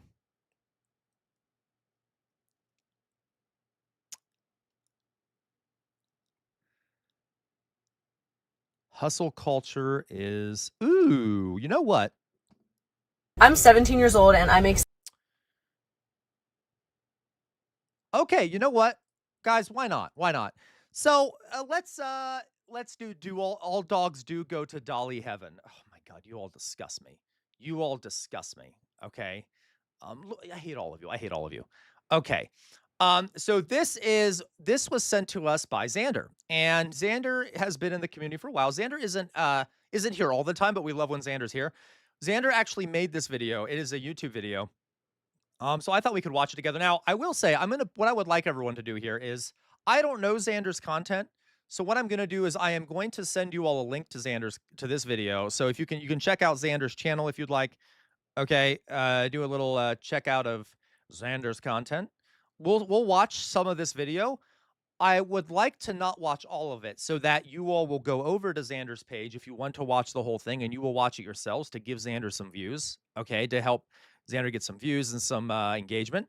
But we'll watch some of it, okay? We'll see what Xander has to show us here. This is a video from Xander. It is called Hustle Culture is Killing Gen Z. I got you, Xander. Okay. Hustle culture is killing Gen Z. So let's watch a bit of it. We'll see if we get through the whole thing. And it's definitely true that there is a lot of hustle culture is definitely killing Gen Z. Hustle culture is really bad, and I hate it. Okay, so let's watch. 6 figures a Make year. $1 million every month. Buying a Rolex at 14 years old. Way to make $10,000 online. When most people think about success, it's usually based around a future version of themselves. Wait, is that you, Xander? Is that you? You don't have to tell us. But... One with more money and influence, a future self that has the freedom to do whatever they Oh, that is you, Xander. Okay. No. No, it's not, I'm not surprised you're black, Xander. I didn't know we'd be seeing your face on the screen. all day, every day. But for a particular generation, success has become I love your tats, Xander, but okay, sorry. I'll stop harassing you. Okay, something whatever. entirely different. Oh, wow. How original. Just to warn you, Xander, my community's probably going to start flirting with you now, and they're probably going to start sexually harassing you, just to warn you. A middle-aged millennial doing a YouTube essay dunking on Gen Z. They ask you how you are, you just have to say that you're fine when you're not really fine. Hold your horses there, buddy, guy, okay? Although I would love nothing more than to dunk on the younger generation in some misguided attempt to make it seem like my generation is actually Jonas. the more enlightened and sophisticated one. I know the truth. I spent my formative years obsessing over books written by a transphobe and arguing why people should be Team Jacob. And you know, we all make mistakes, but loving Harry Potter is not one of them. The Jacob thing is, though. The truth is, I feel bad for Gen Z. This is a really well done video. Do we all agree with that? This is like really well edited and produced and stuff. I love your like the transitions and things like that. It's good. They have been so hopelessly captured by the idealized lives they scroll through all day that their mental health could literally be shattered by a light breeze. At least for millennials, we just had cringe videos of shirtless white dudes pretending to be rich in third world countries while cliff diving in slow-mo. Gosh darn it, if only I had learned how to do backflips, maybe I would have money and friends. And for millennials, you know, the idea of maybe one day swimming in warm water was somewhat possible. I wonder what sort of stuff is shaping Gen Z's idea of success. What's the most amount of money you've made in a month? $250,000 USD in a single month. How old are you? I just turned 18 4 months ago. Well, this guy's like clearly an outlier, right? There's no way that Like $1 million every month. Pulls me in over $7,000. $0 to $100,000 a year. It's all okay. So much of this is not true. I'm sorry. I know Xander's going to be. I'm going to ruin it because I'm going to. Yeah, right. Outer Signal. The production is off the chain. So, a lot. You know, a lot of this is bullshit. Okay, not what Xander's saying, but a lot of what these people are saying is bullshit, and a lot of it's exaggerated or a lie. So I bet Xander will mention this, but like this is just not reality. Okay, that is not how it oftentimes works. Yep, there you go, Xander. They're all scams that Gen Z is falling for. Okay, and we've actually watched a little bit of something like this previously. Well, you guys need to watch the Louis Theroux documentary about the manosphere and how all of them are like the Louis Theroux, like the manosphere. They're all selling shit to people that they're getting to watch them, and it's awful. Okay, and it's all a lie. Generated over $380,000. $10,000. Oh my God. Wow. Well, like I'm sure a bunch of TikToks aren't actually changing how Gen Z views success, right? A recent study reveals that Gen Z respondents, on average, believe an annual salary of $587,797 and a net worth of $9.47 million is necessary to achieve financial success. You guys are so cooked.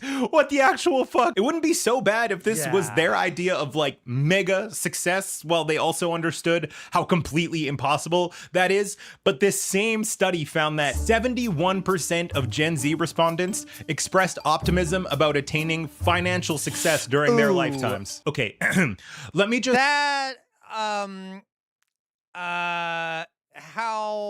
I will speak over you as much as I want, Xander. How dare you? How dare all of you contradict me?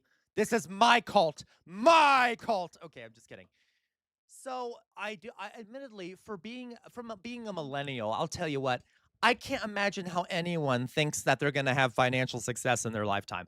Like, that fact that like what they said, what did Xander say? Like 70% of Gen Z says that they're going to have like financial success in their lifetime. That's kind of depressing to me, because yeah, they haven't had their dreams crushed yet. Okay. Say this as clearly and as calmly as I possibly can. It ain't happening. If death decided to give up tomorrow and we could all live forever, your broke ass would be like 190 before you got your first million. And you know what? True. That's okay. If there is one thing that Elon has taught me, it's that you can quite literally have all the money in the world and still be an unfulfilled, unhappy fucking loser with kids who hate your guts. And someone who does sexual assault. That like, okay. Like it seems to be like a lot of the people who have had extreme early success are also molesting children. I'm sorry. I'm not trying to be an asshole here, but like I'm just don't trust anyone anymore who's been like gotten rich super quickly, Because why does it seem to keep seeming, why does it keep coming out that these people are assaulting children and shit? Okay, I don't know. It just seems maybe, and okay, here's a hot take for you. Maybe one of the reasons why so many people that are very quickly successful end up assaulting children is because they're very motivated to be successful, because that's the only way they can assault children. If you have a lot of money, then suddenly you have a lot more ability to assault children. And so they really want to assault children, so they do whatever they can to get rich really quick. I don't know. I know that's an exaggeration. I'm just saying. I know that I'm okay. Whatever. Doesn't matter. It's a rite of passage for any new generation to take some heat from the last. It feels like it was just yesterday that we were inundated with articles and TED Talks labeling millennials as the dumbest/laziest generation in history. And like clockwork, as Gen Z joined the workforce, brain-dead clickbait articles calling them the laziest generation started leaking out of the soulless sacks of meat that people like to call journalists. Gen Z hires are easily SoCal, whatever, it doesn't matter. Offended and not ready for the workplace are Gen Z, a bunch of lazy I already sent the link in the chat, but that's okay. Layabouts who refuse to work. Gen Z can't cope with life or hold down a blah, blah, blah, blah, blah. These fucking hacks just can't help themselves but to blame like 20-year-olds for their own failures. Gen Z isn't lazy or soft. They're the inevitable result of a world where money is king and instant gratification is an expectation.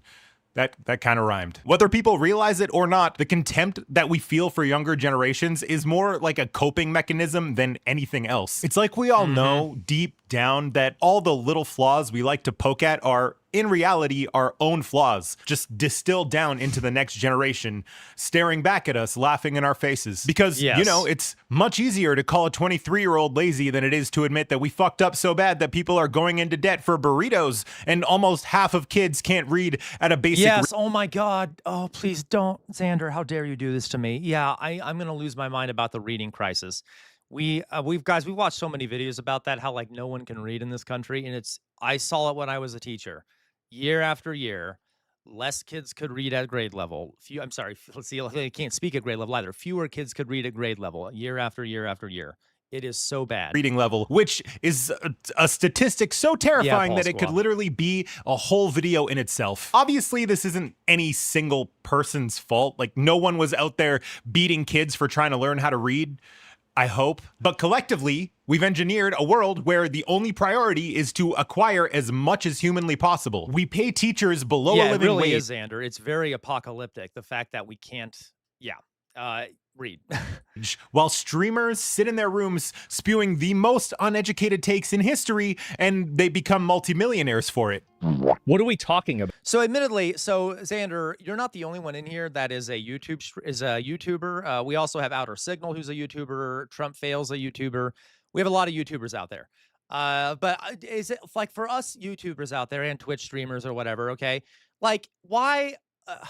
like, isn't it so tempting? Like, how the fuck do these people, like Asmongold, how the hell does Asmongold freaking, how the hell does he do so well? I feel like maybe we should all just start doing bullshit online, like just saying bullshit, saying racist right-wing things.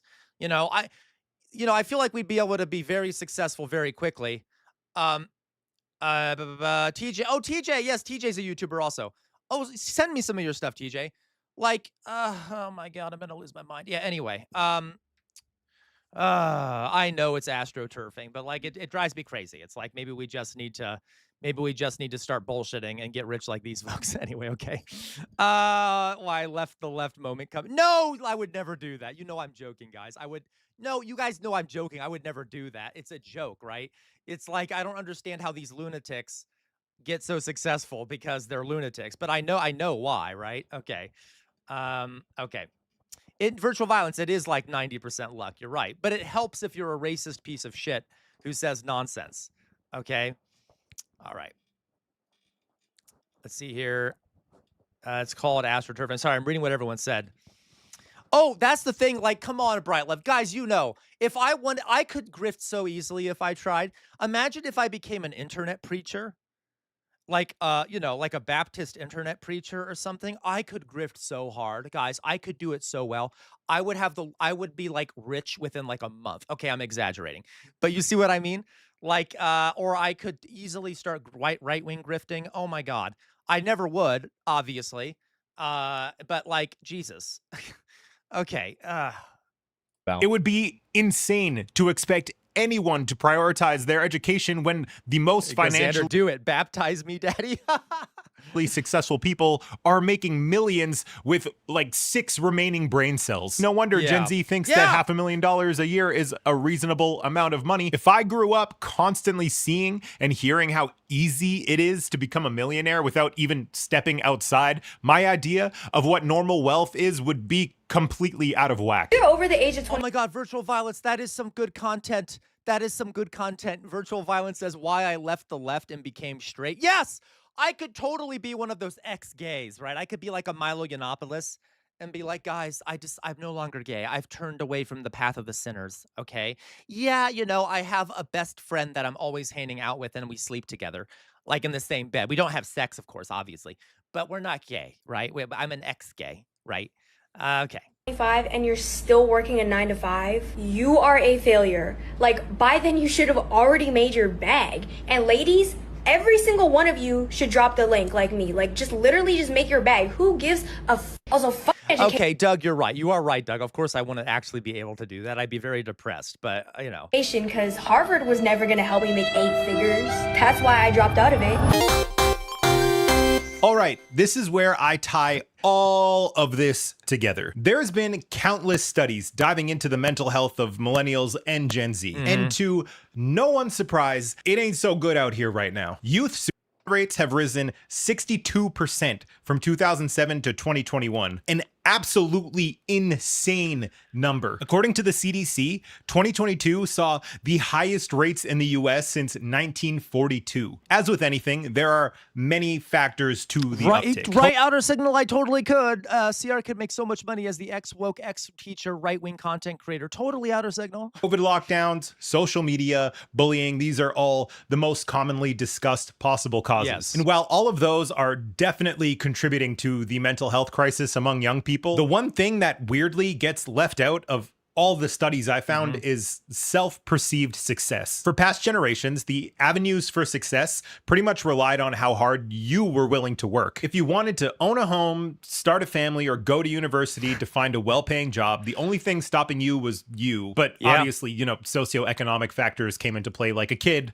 from Southeast Chicago, no matter how hard he worked, probably wouldn't have the same opportunities as a kid from Beverly Hills. Race. So you guys know that there are tons of studies that show that the color, or let's put it this way, not the color of your skin, yes, but your name. So there was a study done where they sent, some researchers sent a bunch of applications out, resumes, to a bunch of different companies that were hiring. And the only difference on some of these resumes was the name. They would have a name on one resume that sounded traditionally white, okay, like John Allen, or like, Bob Smith or whatever, okay? And then they would have names on the other one that would be typically associated with someone who's black, okay? And despite the resumes being exactly the same, the ones that had white sounding names were chosen far more often than the ones with quote unquote ethnic or black sounding names, okay? So yeah, socioeconomics could massively impact this. Race can impact this. Even your name can impact it. Yeah, it's horrific. There you go, Xander. Xander says, prior to changing my name, it was so incredibly hard to get appointments or interviews. Yeah, I believe it. Xander making me want to get a palm tattoo. Xander has palm. He does have a palm tattoo. I've been wanting a guillotine tattoo, but I've not. I don't know if I want to. It just seems like a lot of effort and it's expensive, but I would love a guillotine tattoo. But on average, working hard meant building a stable life for yourself. Fast forward to today, and all of those things have pretty much become a luxury. You want to own a home and maybe have a kid? Well, you better be making upwards of $250,000 a year, but good luck with getting a job that pays that much without at least a degree, but more likely probably a master's. Don't worry though, the average price of a 4-year degree is $108,000. And guys, that doesn't even account for the fact, I keep cutting off Xander here, but that doesn't even account for the fact, of course, that, there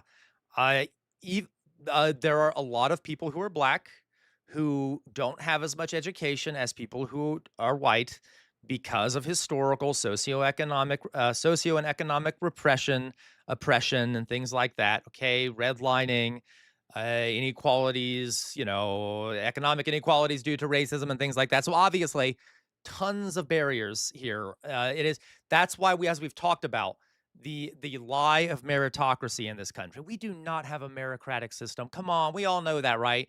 You don't rise up because of merit, okay? You rise up because of luck, because of background. There is a little bit of merit mixed in there, but not much, okay? That is far less relevant than like your background, who you know. Yeah. And there's study exactly, Paul Squall, being white helps a lot. There have been sociological studies that show that white people have far more social connections and a much wider range of social connections than people who are black. Black people tend to have a lot of very close-knit social connections, and they're much more socially connected to their communities, but not wide social connections. And that's historically linked too, because black folks have been kept in certain neighborhoods, have been forced to live in certain areas, which has limited their reach socially. So, there are all these barriers. And what keeps me awake at night is thinking of the number of people that have been geniuses or have been able to do amazing things for humanity, but, haven't been able to because they've been so disadvantaged by the system we have. If anything, our system suppresses merit. Okay, it suppresses it does not allow people who are very talented to rise to the top. Okay, anyway, Oxpecker, and tragically uneducated white people seem to be weirdly segregated. Yes, Oxpecker. Xander, I had the pleasure of growing up in Alberta, Canada, so I was surrounded by subtle racism and fake friends. Sometimes I wish I had kept my circle smaller. Oh, I get that, Xander. Okay, so let's go on here.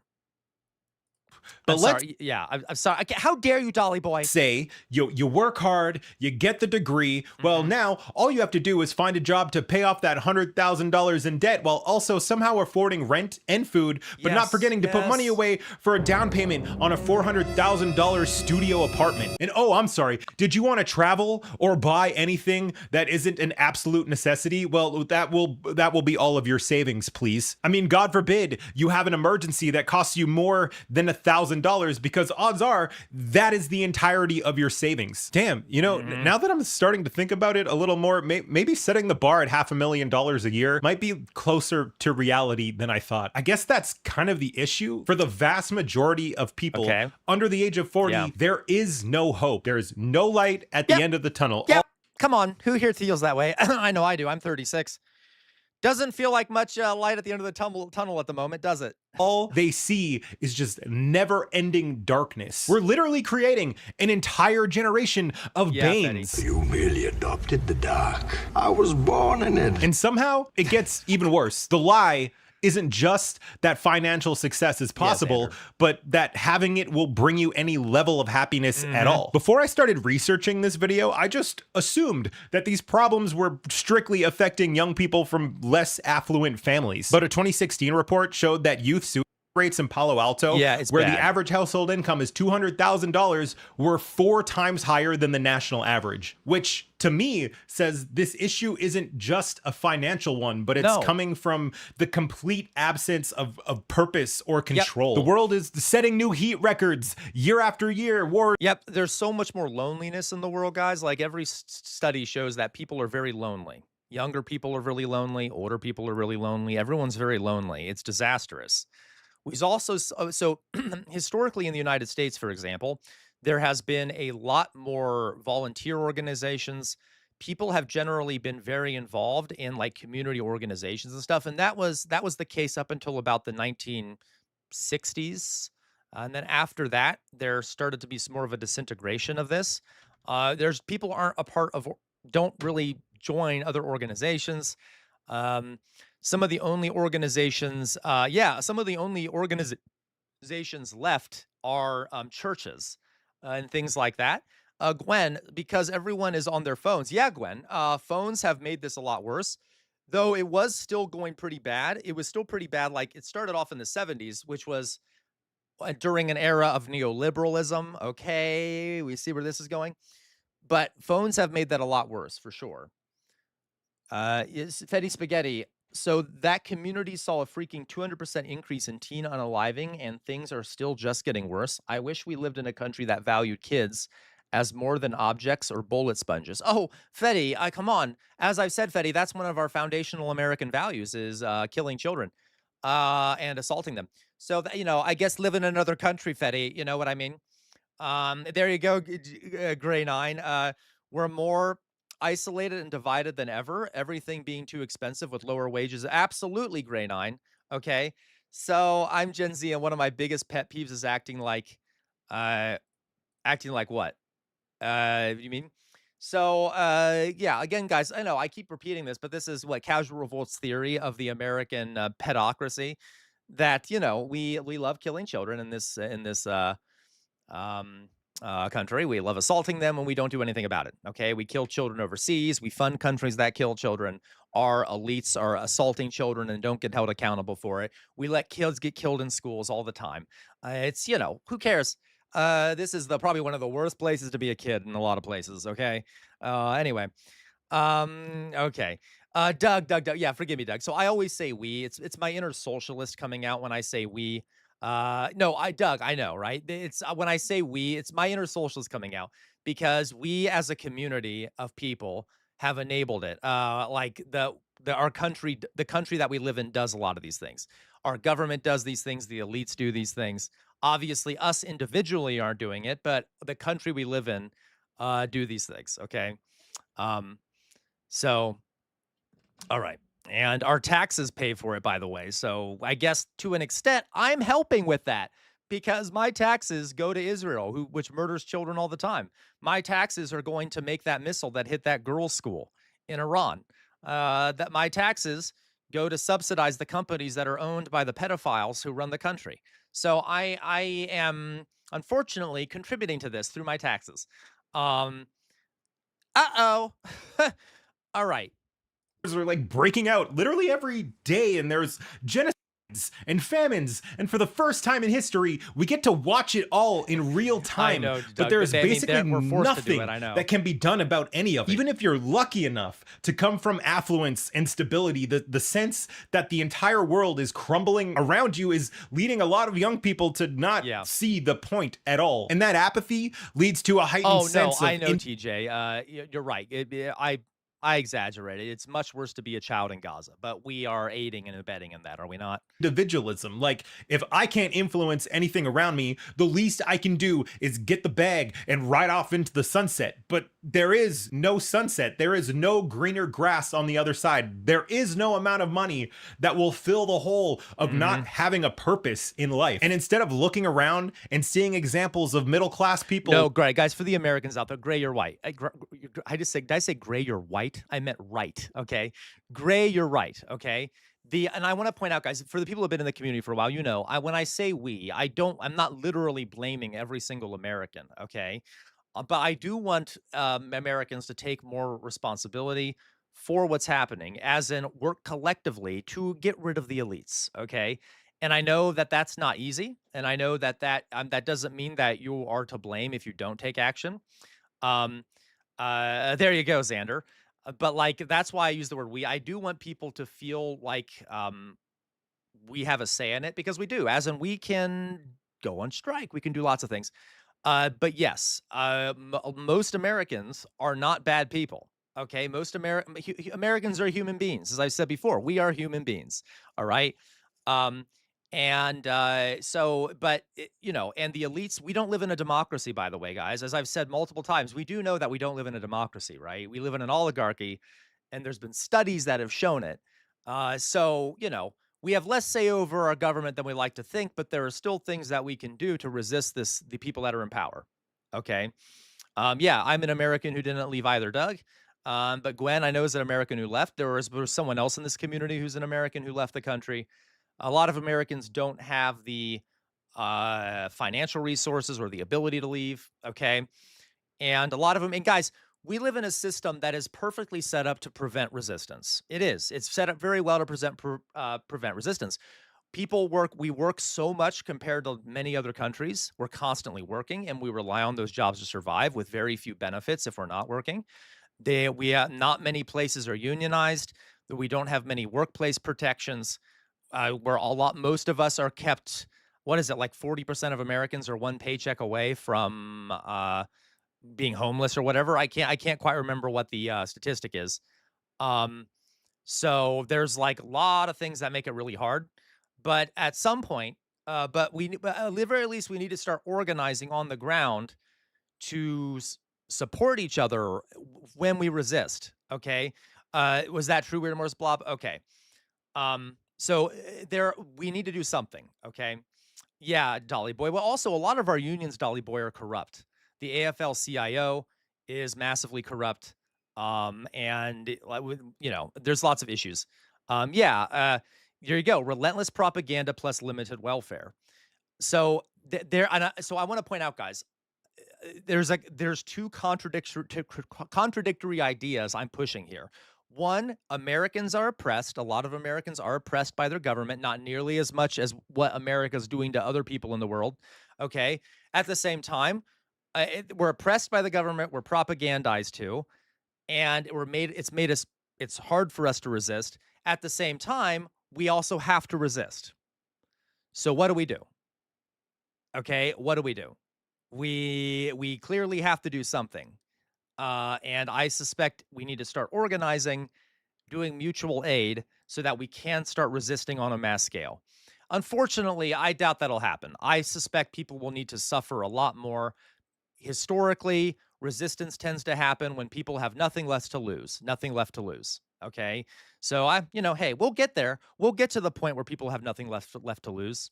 Okay. So, all right. Okay. Anyway.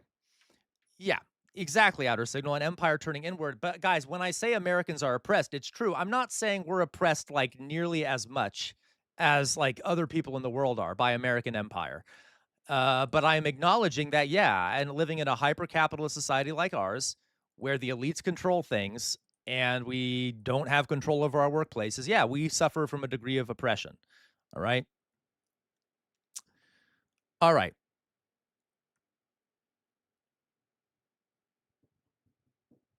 No, Xander, you're right. Xander says, it almost feels like trying to catch a shattering window. Like, how do you stand up to a government that is as corrupt as the U.S.?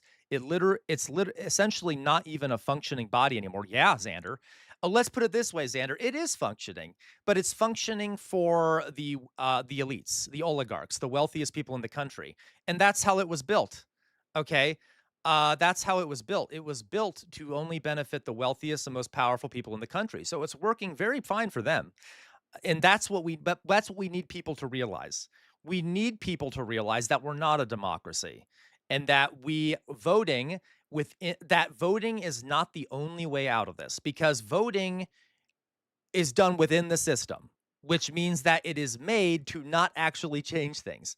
And so I'm not saying don't vote. I'm saying that we need a lot more than voting. Okay? We need a lot more than voting. Okay? It's insane. All right? We can't just yeah. No, you're right, Outer Signal, and we need both, right? We need both. We need Americans we need people everywhere to not be oppressed anymore. Americans shouldn't be oppressed anymore. Palestinians shouldn't be oppressed anymore, obviously. And I'm not saying that. Okay, listen. A lot of people. Okay, give me a second here. I know I'm paused on. It looks like Xander's blowing bubbles on the screen here, but regardless, I know a lot of folks do not like Americans, okay? And I get it because our government is constantly screaming about how it's a democracy and it's run by the American people and stuff. It's not, okay? It is not. And I know a lot of Americans are deeply ignorant of the world because of the propaganda and things like that. We are. A lot of us are very deeply ignorant of the world. But we are also oppressed. And one of the ways to help liberate everyone in the world would be to liberate Americans also. Because Americans, let me give you an example, guys. Most Americans do not support Israel. Okay? Most Americans do not support Israel anymore. So why is it that we keep supporting Israel? Because Americans are oppressed by their government. They don't actually decide what the government does. So if people in America were liberated and could actually have say in what their government did, then that might actually improve some things. Now, am I saying they're that badly oppressed? No, but we are oppressed. Okay. Does that make sense? All right. That being said, you all know my take is that I don't blame people for not liking Americans. I don't blame people for resisting the American empire. I want the American empire to fall. Okay.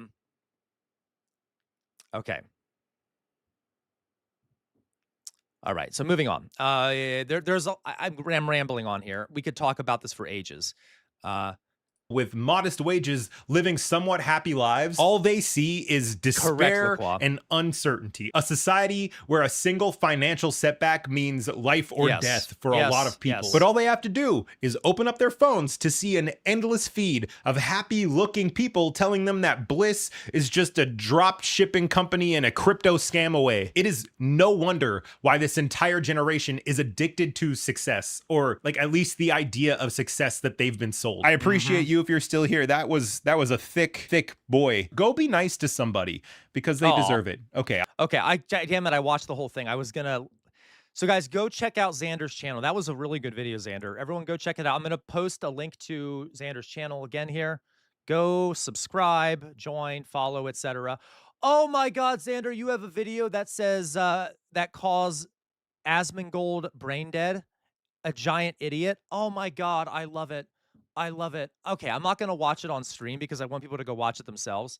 But dear God, guys, with that, I can't stand Asmongold. Okay, so I'm going to repost a link to Xander's page here. Thank you, Xander, for that.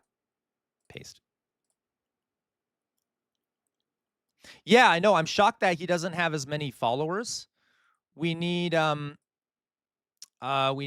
he needs more followers. That was a fantastic video. Same guys, also go check out Outer Signals channel, TJ's channel. But there we go. Okay. Excellent. Okay. So, and that's only 6 videos. Xander has 2.26K subscribers and only 6 videos. That's amazing. Sorry, Xander, I'm talking about you like you're not here. Like you're not here, but still, that's great. All right. Okay. So, I agree, Xander. It's so much more fun interacting with people. That's kind of why I stopped doing YouTube videos, because I much more enjoy interacting with people. And I'm not nearly as good at creating videos as you are, Xander, like creating informational videos. So I think my strength lies in interacting with people. But yeah, great videos. Okay. So thank you, Xander, for that. Let's see what else we got here, guys. Is better for lives on Twitch. Yeah, exactly, Gwen. So let's see here what we got here. Though I originally, of course, started out by just doing videos over on YouTube. It was that one video that made me go that went viral. That kind of got me a larger community. All right, let's see here. What else we got here? What else we got? Which side are you on, boys? Which side are you on? So Virtual Violets, we'll save that for an After Dark stream. Political President Forrest. Let's see what else we got.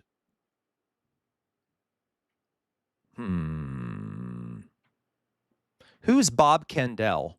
Bob Kendall. Is there someone in here named Bob Kendall? Or whose name is Bob Kendall over on Discord? Anyone?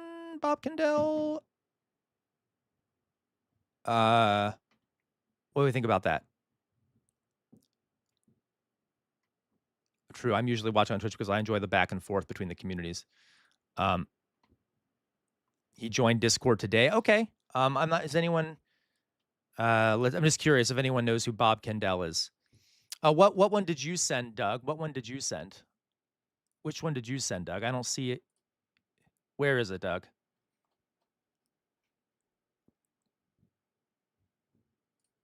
Oh, this one, Doug? The Vatican should be dismantled and all. This one that is political for president. Is that the one, Doug? Let's watch that one. Okay. So we'll watch this one. This one is sent by Doug. Political for president. All right. So we'll watch this one real fast. Let's watch. The Vatican should be dismantled and all that gold should be melted down and sold to feed the world. So Doug, so D-U-G Doug, I'm sorry, I'm messing it up. Antifa U is Doug, okay? I'm trying to call Antifa U Antifa because Antifa U used to be called Doug. So I should call Antifa U Antifa and Doug, you'll be Doug. So Doug 185 is now Doug and Antifa U is Antifa U, okay? So to be clear, I might accidentally call Antifa Doug because that's Antifa's name. But I will call Antifa Antifa. Does that make sense? I know this is confusing, whatever. And a liquid alicorn, I often call a bright love, okay? So I just a warrant for those that are new to the community, I often call people the names in chat that they aren't actually named as in chat. It's a bad habit because I remember people's names or I remember people's old names really easily. So I often use names that are their old names, okay, to help myself remember who they are. So forgive me for that. If I mess that up. Okay, yeah. Let me see, is there anyone else that I call something different than they're labeled here? Trump failed, Paul Squaw. Oh, Matt Sy Guy. Your smart guy is Matt Sy Guy. I know. I doubt we'll have another LaCroix in the community. Okay, because I'm about to say Paul Squaw.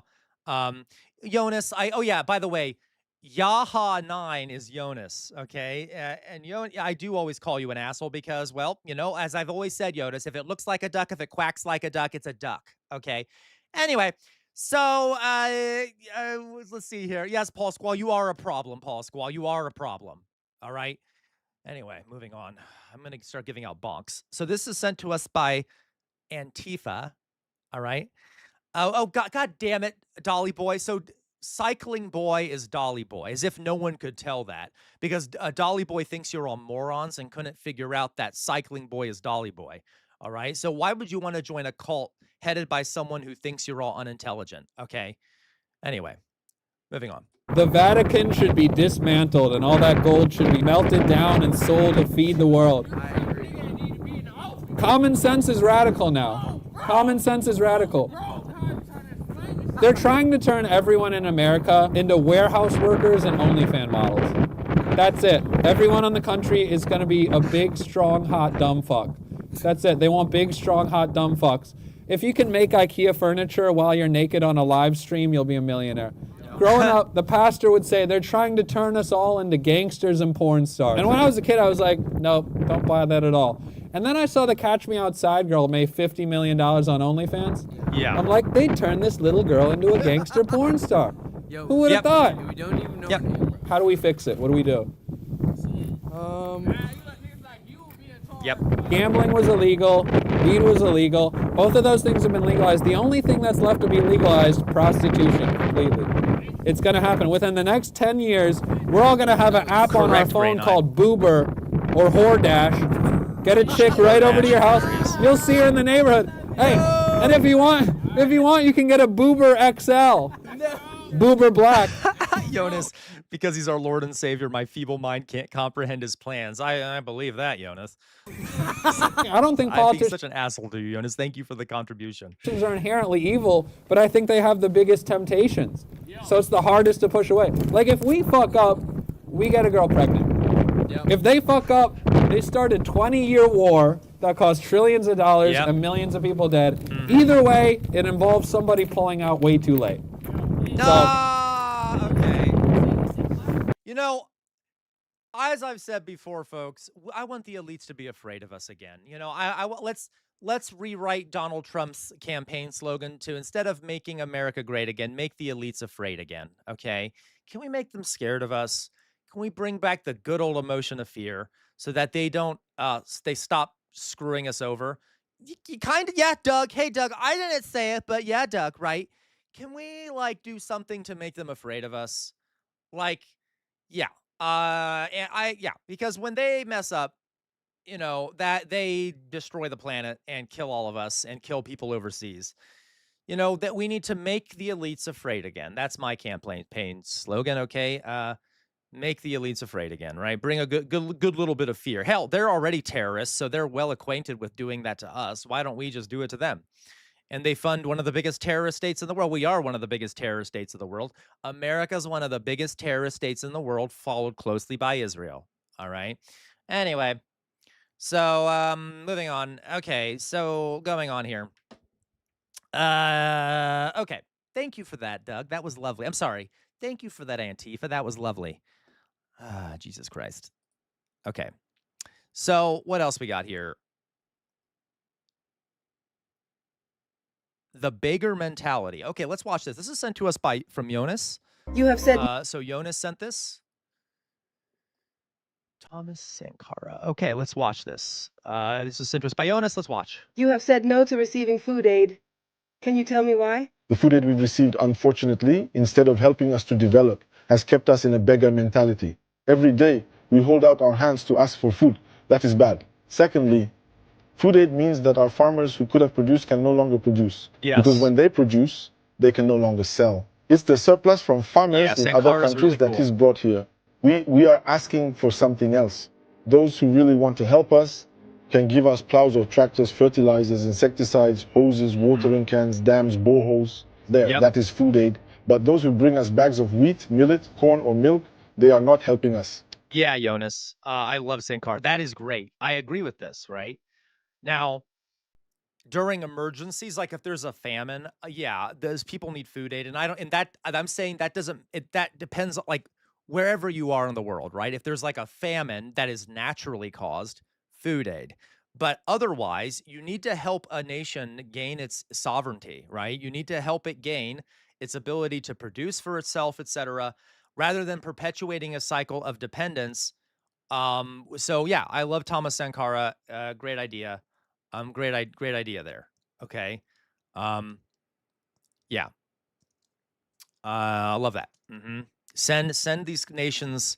If you want to help a country, send it tractors, send it the infrastructure it needs to build it up, because that was a lot of the stuff that was prevented from getting by colonial powers previously. Okay, so anyway, so okay. You know what, Mayflower Kid, I'll do a presentation sometime on Sankara. He's an interesting guy, very interesting guy. I really like him in a lot of different ways. I also like his military uniform. Anyway, so, okay. All right, you guys. So let's see what else we got here. Yeah, exactly, Doug. All right, what else we got here, guys? What else we got here? Yeah, he was overthrown very quickly.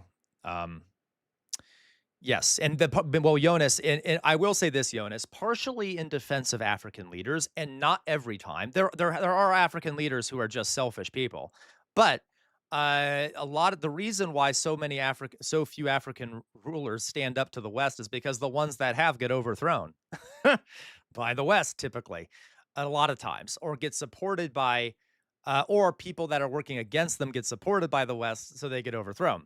So now, not all. There are some African leaders who have just been shitty people who like the West or whatever. But you know, it's not easy. Okay. Yeah, exactly. A weird amorphous blob. Okay. Gwen, the French, the Dutch, and the British. Yeah, the French, the Dutch, the British, the Belgians, the Germans. Yeah, assassinations and coups and revolutions. Correct, Outer Signal. Yeah, revolutions, right? And like I can give you like some examples. Like yeah, okay. So it's very hard for a lot of African nations to actually, even if their people want a leader that is against the West, that leader might not stay in power for very long because, of support from the West against them, if that makes sense. All right. So, yeah. All right. Or from some private company who wants to, whatever. All right. Yeah. Oh, I know, Jonas. Well, I was actually gonna do a stream pretty soon on the French occupation of Algeria. I could also do Burkina Faso as well. The French Empire, not good. Okay, not good. Of course, every empire, yeah, not good. The French Empire, very much not good. All right, guys, I'm gonna go. I'll be right back. I'm gonna go put some water on the stove so I can make some tea for myself because I love tea. So we should do a Battle of Algiers movie night. So I'll be right back. I've been on longer than, well, I've been on for a while. I'm gonna stay on for a while longer. Give me 1 second. I'll be right back, okay?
Wanna feel that rush, rising, rising like the golden sun. Gonna take one touch, lightning lets me know that you're the one. Yeah, you took these rough diamonds, my heart is like a loaded gun. And I'm gonna use that love, I'm gonna use that love.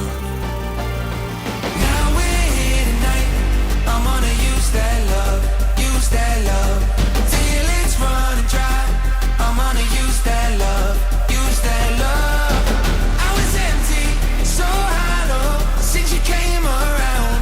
I'm gonna use that love, I'm gonna use that love, use that love, use that love. I'm gonna use that love.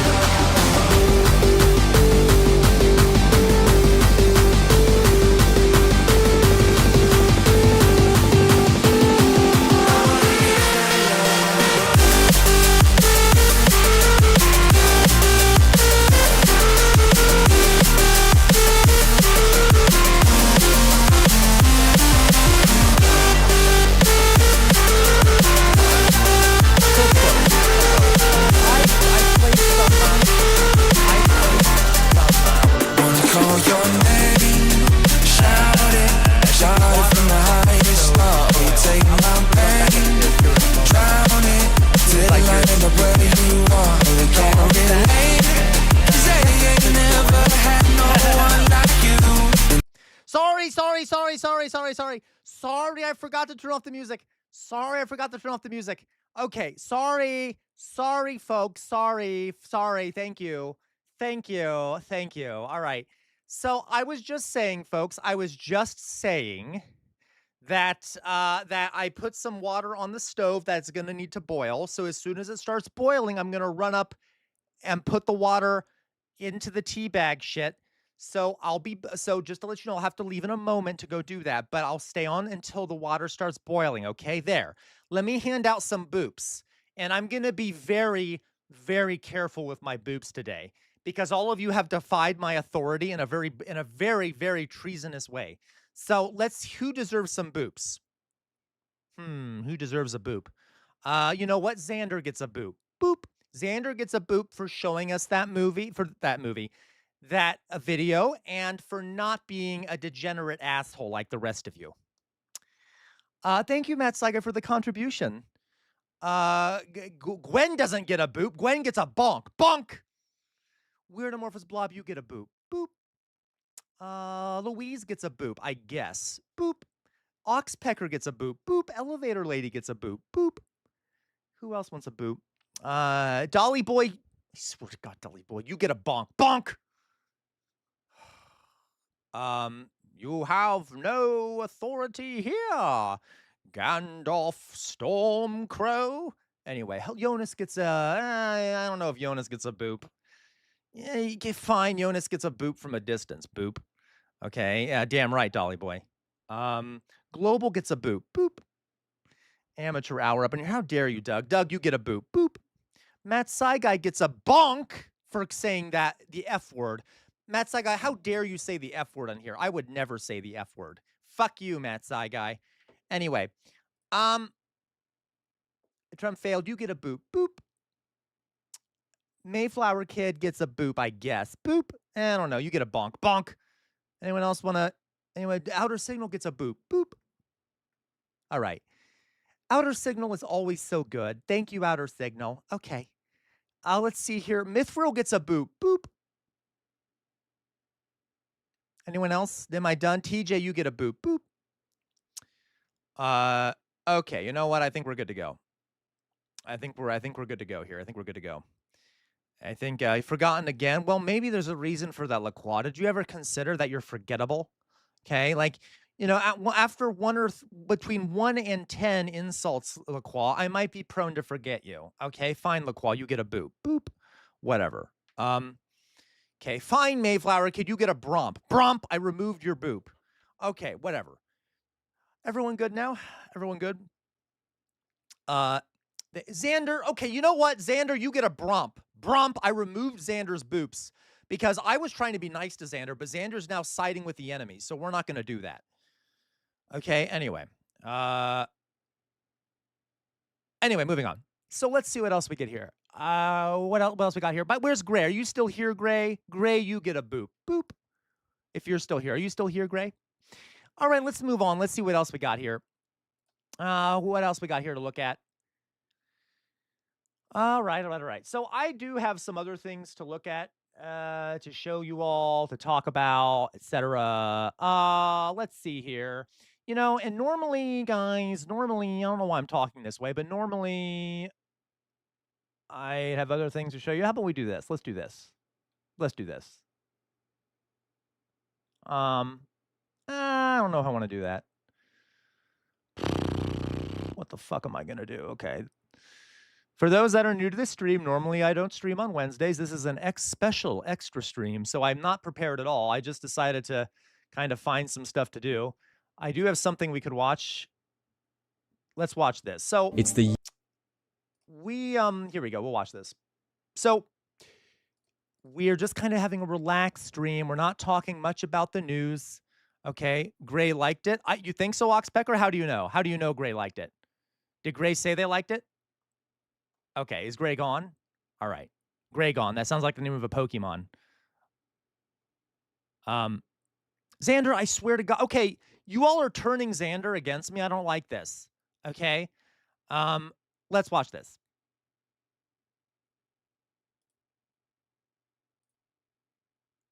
Okay. So, you know, Matt Saigai, I swear to God, Matt Saigai, you get another bonk. Bonk. You all are massively disobedient today. This is insane. Okay, so let's watch a cute little video here. Now, this is a video. I know, look, while he is. It's disgusting. This is a video. Okay, without even saying, who does that look like on the screen? And I know his face is fuzzy, but come on, you're a bunch of lefties. You know who that is on the screen. Screen. I can't speak today. It's not Xander. Oh my God, no, it's not Santa. Jesus Christ. All right. No, okay. Yeah, Marx. Correct. It's Marx. Karl Marx. Okay. Karl Marx. I swear, all of you are the worst. Okay. It's Karl Marx. Okay. You know what? I hate all of you. Okay. So this is Karl Marx. All right. No, it's not Martin Van Buren. You know what? Whatever. Okay. So we're going to watch this video. It's called Mr. Beast is what Marx warned us about. Now, I know I'm an asshole. Okay, first of all, Oxpecker says, I'm giving Xander space because I know how chats can have people go full sensory overload after their content is played on a platform. We don't give anyone space in here, Oxpecker. What do you mean? No space for anyone. No mercy. All right? So, okay. I know, right? Look, while he could seize my means of production whenever he wanted. I know, right? Okay. So we are going to watch a video here called Mr. Beast is what Marx warned us about. Okay. So we're going to watch this. And I am not a big fan of the Mr. Beast franchise. Okay. He's done some good things for people. I agree. But he also is a really bad sign of late stage capitalism, like how he, and he exploits people who are on the show who need money, I think. So let's watch this. I don't know what it's about. Generally, this video isn't too much of a stretch. Really? Okay. So let's just watch it. How dare you, Matt Saigai? There you go, Xander. He enjoys watching poor people fight for his pocket change. By the way, Xander, I hope you know, Xander, that there's like so many people here in here that are autistic. So yeah, you're not the only one. Okay. All right. So, yay, Gray. Did you see? I gave you a boop, Gray. You get an extra boop. Boop. All right. So let's watch this, all right? First, let me go check my water, and then we'll watch it, okay? You know how I am. Give me a second.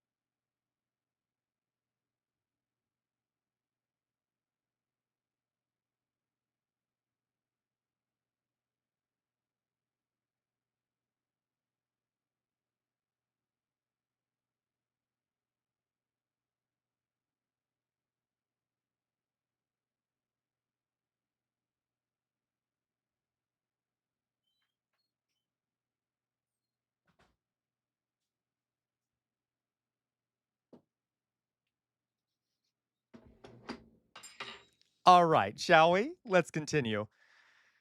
All right, let's continue. Year 1867, a bearded philosopher named Karl Marx sits in the dim light of the British Museum, scribbling the foundational texts of Das Kapital. He is writing about a terrifying future where every human interaction is reduced to a cold transaction, a world where even kindness is a commodity bought and sold for a profit. He had no idea that over 150 years later, he would describe the career of Jimmy Donaldson, Mr. Beast, with frightening accuracy. We view Mr. Beast as the internet's greatest philanthropist, a modern-day saint who builds wells and pays for surgeries. But through a Marxist lens, Mr. Beast isn't the solution to Yeah, Weird Amorphous Blob says, I've read all of Capital multiple times. That's what I mean when I said there's autistic people in here, Xander. I'm just kidding, Weird Amorphous Blob. I love Capital is really good, etc. But I will say, guys, Weird Amorphous Blob, by the way, is one of the most well-read people I know. You do not have to read theory. I want to be clear, okay? I actually recommend you don't read theory unless you understand the concepts first. Like go for like okay, what's the term? Try to become, radicalize yourself with your own lived experience, and then maybe later you can read theory, okay? I hope you know Weird Amorphous Blob, because we've talked about it before. I was trying to joke with you, and I wasn't trying to demonize you. I hope you know. I hope you got the joke. So it's okay if you don't read theory. I just want to point that out. Weird Amorphous Blob is brilliant. But yeah, you don't need to read theory to understand a lot of the concepts, etc. But Karl Marx is a really clever guy, okay? Capitalism's failures. He is its final, most dystopian evolution. He has perfected an economy where human desperation is gamified, and charity is no longer an act of mercy, but a high-yield digital asset. Marx warned us that under late-stage capitalism, everything, even our empathy, would have a price tag. Mr. Beast... Guys, under capitalism, everything becomes a commodity. A commodity being, I agree, Oxpecker, actually. I think you should read about secularism and things like that first. But anyway, everything under capitalism becomes commodified. A commodity is an item or an object, a service, and an idea to be bought or sold for profit, okay? I suppose. Weird Amorphous Blob might correct me on some of these things. Okay, fine, LaCroix, fine, bye-bye, all right. So, to be clear, under capitalism, everything ends up being taken over and bought and sold for a profit, okay? Including empathy. Okay, let me give you an example of this. Therapists, right? You could argue, and I'm not saying this is the case in every case. I have a therapist myself, okay? I have a psychologist I talk to and stuff. But to an extent, that could be viewed as commodifying the ability to have a human conversation with someone. And it's a bit more complicated than that when it comes to therapy in some ways, but in other ways it's not. That's just one example of something that's been commodified under capitalism, is the ability to have a real conversation with someone, or about what's going on in your personal life, etc. Yeah, Mithril, another way of saying it is the enshittification of society. Yeah, right. There are other ways to look at it. Okay. Doug, thank you, Doug. I will definitely take a drink. Didn't just find that price tag, he built $1 billion empire on it. This is how the world's most popular creator perfected the exact dystopian economy Marx predicted over a century ago. Commodity fetishism. In the first volume of Das Kapital, Marx introduces a concept that explains why Mr. Beast's videos feel so mesmerizing yet so hollow. He wrote, "A commodity appears at first sight an extremely obvious trivial thing, but its analysis shows that it is a very queer thing, abounding in metaphysical subtleties and theological niceties. When you watch a Mr. Beast video, what are you actually looking at? You see a suitcase filled with $100,000. You see a brand new Lamborghini. You see a house being given to a homeless family. To the average viewer, these are just good deeds. But to Marx, these are commodities in their..." Excellent, Gray. That's a great way to do it. Their most fetishized form. In a Mr. Beast production, money is never just a medium of exchange, it is a prop. It is a visual effect designed to trigger a biological response. Marx argued that commodity fetishism occurs when the social relationships between people are masked by the exchange of objects. Think about it. When Jimmy Hans... So, Doug, in this sense, the word queer means like is a strange thing, okay? It doesn't weird words blah. So in this way, it means strange. Yep. A random person $50,000 for staying in a circle, we aren't seeing a social connection. We are seeing a person's value reduced entirely to the cash in their hand. We don't see the systemic poverty that makes that $50,000 a life-altering miracle. We only see the magic of the money itself. The money becomes a godlike entity that solves all problems, hiding the ugly reality of the labor and desperation that created the need for the money in the first place. Mr. Beast is not giving away money in the traditional sense. He is converting human struggle into a high-yield digital asset. Marx warned that in a capitalist society, all that is holy Guys, is profane. if you think about it, Mr. Beast would not be successful if people weren't struggling. Okay? Like, I know it's kind of a weird way of framing it, but if there weren't people who were blind, if there weren't people who desperately needed money, he would not be able to make money off of showing people getting the money. Okay? It is commodifying human suffering. It is commodifying people being impoverished. And I don't want to sound like I'm overly demonizing Mr. Beast because he, that's the reality we live in is people are impoverished. But you see what I mean? It's like commodifying. Of course, Jonas. I mean, Jonas, he's a multimillionaire at this point, okay? He is disingenuous. The vids make him tons of money. What he means by that, Jonas, is that he might not. Yeah, is he a billionaire? Probably, Xander. You're right. It probably is a billionaire. Okay, I'm probably way underestimating that. Sorry, Jonas said I do think he's disingenuous when he claims the vids he makes doesn't make him that much money. It's a lie, Jonas, automatically. Even if he doesn't directly make money off the videos, the videos are massive advertisements for him and his company. So he's definitely making money off the videos, even if, which I don't believe in, but even if it's not directly from the video. You see what I mean? He's a monster. Okay, he's a monster in every imaginable way. I can't stand him. And I know I'm supposed to be nice. I'm supposed to be nice to him, et cetera. And I know a lot of people are here criticizing me, saying I'm being too nice. I get that, okay, but let me give you an example. So, like, when he helped a bunch of folks who were blind, right? He helped a bunch of folks who were blind. Those people can now see.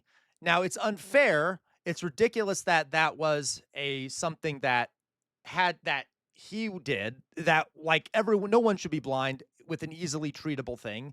That's a structural problem, okay? So I'm just saying, like, that's why I'm slightly changing it. Okay, I don't know I don't know what I'm rambling about. I'm just rambling. Why do you have to be nice? I don't have to be nice to him. I don't have to be nice to him. All right. Okay. The sacred act of charity has been stripped of its human soul and redesigned to satisfy a recommendation algorithm. It is the ultimate commodification. Kindness itself has become a product you can subscribe to. Human alienation. That's my point, guys, that's why I'm trying not to go after him individually, because we have to remember this is a systemic problem, okay? Like, we live in a system that enables Mr. Beast and makes what he does profitable. Okay, so I don't want it to over-demonize an individual when the system is what has set this up to happen. Okay, this is a natural outcome of a capitalist system. Does that make sense?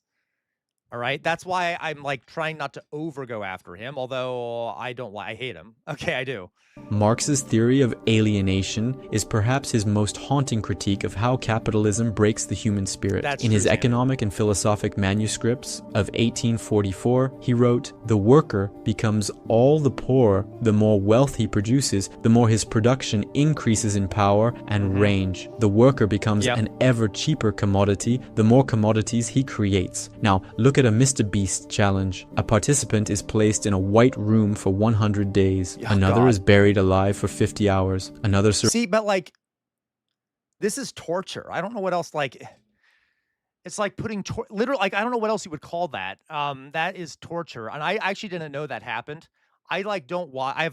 I've literally never seen probably one Mr. Beast video. I don't know anything about. I don't watch a lot of his videos, but that's just torture. Okay, so maybe I should go directly after him because that just sounds like torture. Anyway, Mithril, Mr. Beast isn't addressing the structures that cause the problems. In fact, he reinforces them. Correct, Mithril. Mayflower Kid, but take a YouTube who just hand out money to random people. Isn't that wealth redistribution? No, it is not, Mayflower Kid. So anyway, okay, like that's just torture. You're monetizing torture. If you bury someone alive and then keep them in there and to make money, that's torture for money. I don't know what else you would call that. Survives in a wilderness for a week. On the surface, it's a game. You're totally right, Xander. So Xander says, I wonder if Marx even saw the complete detachment of the economy from the population, like the vast majority of growth being driven by a circular funding and Ponzi scheme like AI. Yeah, as a matter of fact, basically our entire economy right now is being held up by the growth of AI. If the AI bubble like breaks, everything goes bye-bye, okay? We're screwed, okay? And our economy is so desperately financialized. It's all mainly about people moving around money in ways that are fancy. Yeah, totally right. Gray, it just goes to show rich people should have enough money to make giant improvements in our system and society, but choose not to. Of course, absolutely, Gray.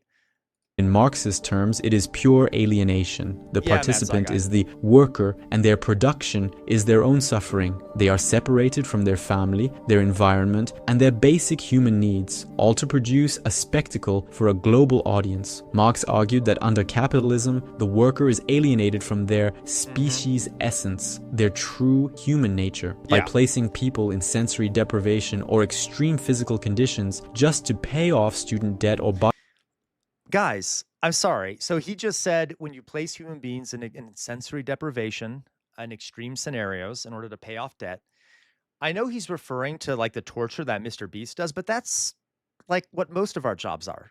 We are placed in extreme conditions that are inhuman and violate our human natural instincts, like sitting in an office cubicle for 8, 9, 10 hours, working constantly, with very little human interaction, without any control over your labor, is also a form of torture. And I will stick by this, okay? Sitting, doing work in a factory, standing there for hour after hour after hour with no say over what you're doing, with complete dependence on being paid less than the value of your labor, with not being able to really socialize necessarily with people around you, is inhuman and torture, in my opinion, okay? So, yeah. That's literally our whole system. Okay, our whole system is like torturing people. Now, Mr. Beast does it in a more extreme way, but do you see what I mean? Okay. Like, guys, I don't know, for those out there who have ADHD, I know a lot of people with ADHD, it is literally, it's hard to describe this feeling, okay? It is torture to have ADHD and have to sit like in a structured environment for like 8 hours. Like just sitting there, for anyone who, ADHD people, when they're in a school, like imagine having ADHD and having to sit in a classroom, going from class to class and sit there quietly and work for hours and hours and hours. You get to a point where you start losing your goddamn mind if you have ADHD. It's almost an impossible thing to ask. And like, okay, you see what I mean? A lot of the things we do are torture to people. All right, I'll go on. Buy a house, Mr. Beast literally strips them of their humanity to see how much value can be squeezed out of their endurance. Yeah, Mithril. They aren't there. We're social animals. Correct. We are correct, Mithril.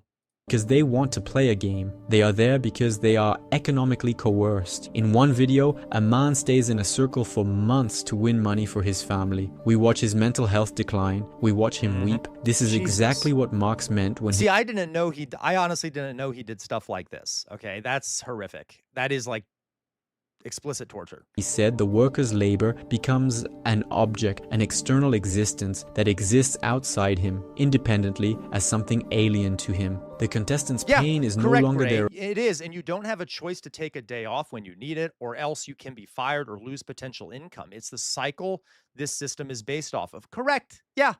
Okay. It belongs. Is that, guys? I need to watch a Mr. Beast video with all of you sometime.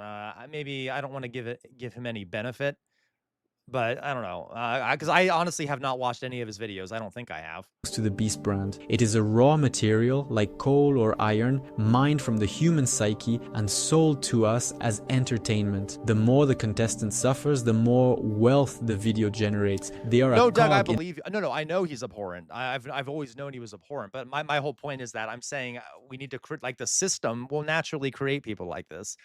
So to go after him individually is that's fine, but we need to go after the system more. A machine that requires their total alienation to function. They sell their life activity to obtain the means of subsistence, turning their very existence into a game of survival. Exchange value. To understand the genius and the horror of the Mr. Beast model, we have to look at how he treats human life as a balance sheet. Marx famously distinguished between use value and exchange value. In value, price and profit, he noted, as exchange values, all commodities are merely definite quantities of congealed labor time. Take the video where Mr. Beast pays for 1,000 people to have cataract surgery. The use value of that act is immense. 1,000 people can now see. It is a genuine good, but in the logic of the channel, the exchange value is what matters. The cost of the surgeries is a variable capital investment. The congealed labor time is the months of planning and editing. The goal, to produce a thumbnail and a title that generates a surplus value of 150 million views. If curing 1,000 people only generated 100 views, the Beast Empire would collapse. The mercy is only viable if it is marketable. This creates a terrifying feedback loop. Marx warned that capital must always seek to expand because the cost of curing blindness or building 100 houses is so high, the next video must be bigger, louder, and more viral to pay for the last one.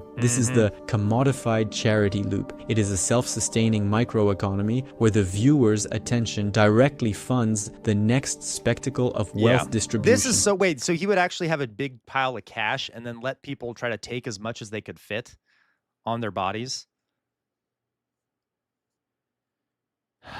Interesting.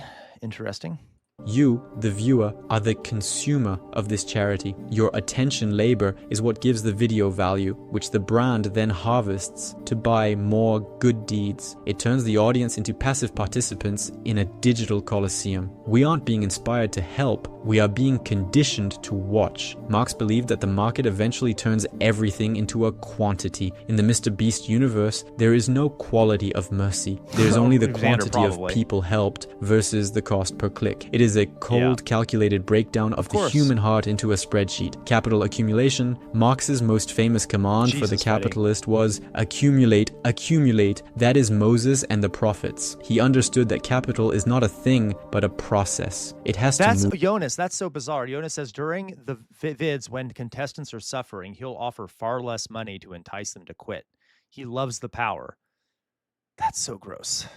It has to grow. If it stops, it dies. Jimmy Donaldson often says in interviews that he has $0 in his bank account because he reinvests every... He's such a lying piece of shit. I hate that. He's such a monster. Such a monster. Remember we watched that interview with him where he said, I have no money. Like, I have no money in my bank account right now. Such a manipulative piece of shit. He does. So Weird Morris Blood, we've actually watched an interview where he said that. He said, like, I don't have money in my bank account right now. It's all mixed up in my businesses and stuff. So he, like, which is just a completely untrue argument. Okay. Yeah, it's such a manipulative argument. Yeah, exactly, Xander, but like, of course he has tons of money, right? No, Sam, don't you understand that he's cash poor? No, he's not. Okay, I know. Maybe he doesn't have like a wad of cash in his pocket, but he's rich all the time, and he always presents himself as being like, I don't actually have as much money on hand as you think. Well, you're rich. You're fine. Okay. Yeah, using working people's understanding of money against them. Correct. It's stupid. Penny back into his videos. Mr. Beast ends every single month with $0 in his bank account. I mean, at the end of the day, I could spend less per videos if I want to. I'm just focused on making the best videos possible, period. I don't care about making money. I don't care about time. I don't care about... Such bullshit. Such bullshit. I wonder what would happen. Someone should ask him, okay, then, if that's the case, then only make videos, then you should donate. Like you should, don't make any money off your videos. Then just do volunteer to make videos, and then we'll see if he still wants to make the videos. If it's not about the money, then he should shouldn't make any. Xander, he can just liquidate the room full of editing slaves whenever he wants. Yeah, totally, Xander. Totally, Xander. Xander, how long did it take for you to edit that video you made? I'm asking because it seems like editing takes so much effort. Dear God.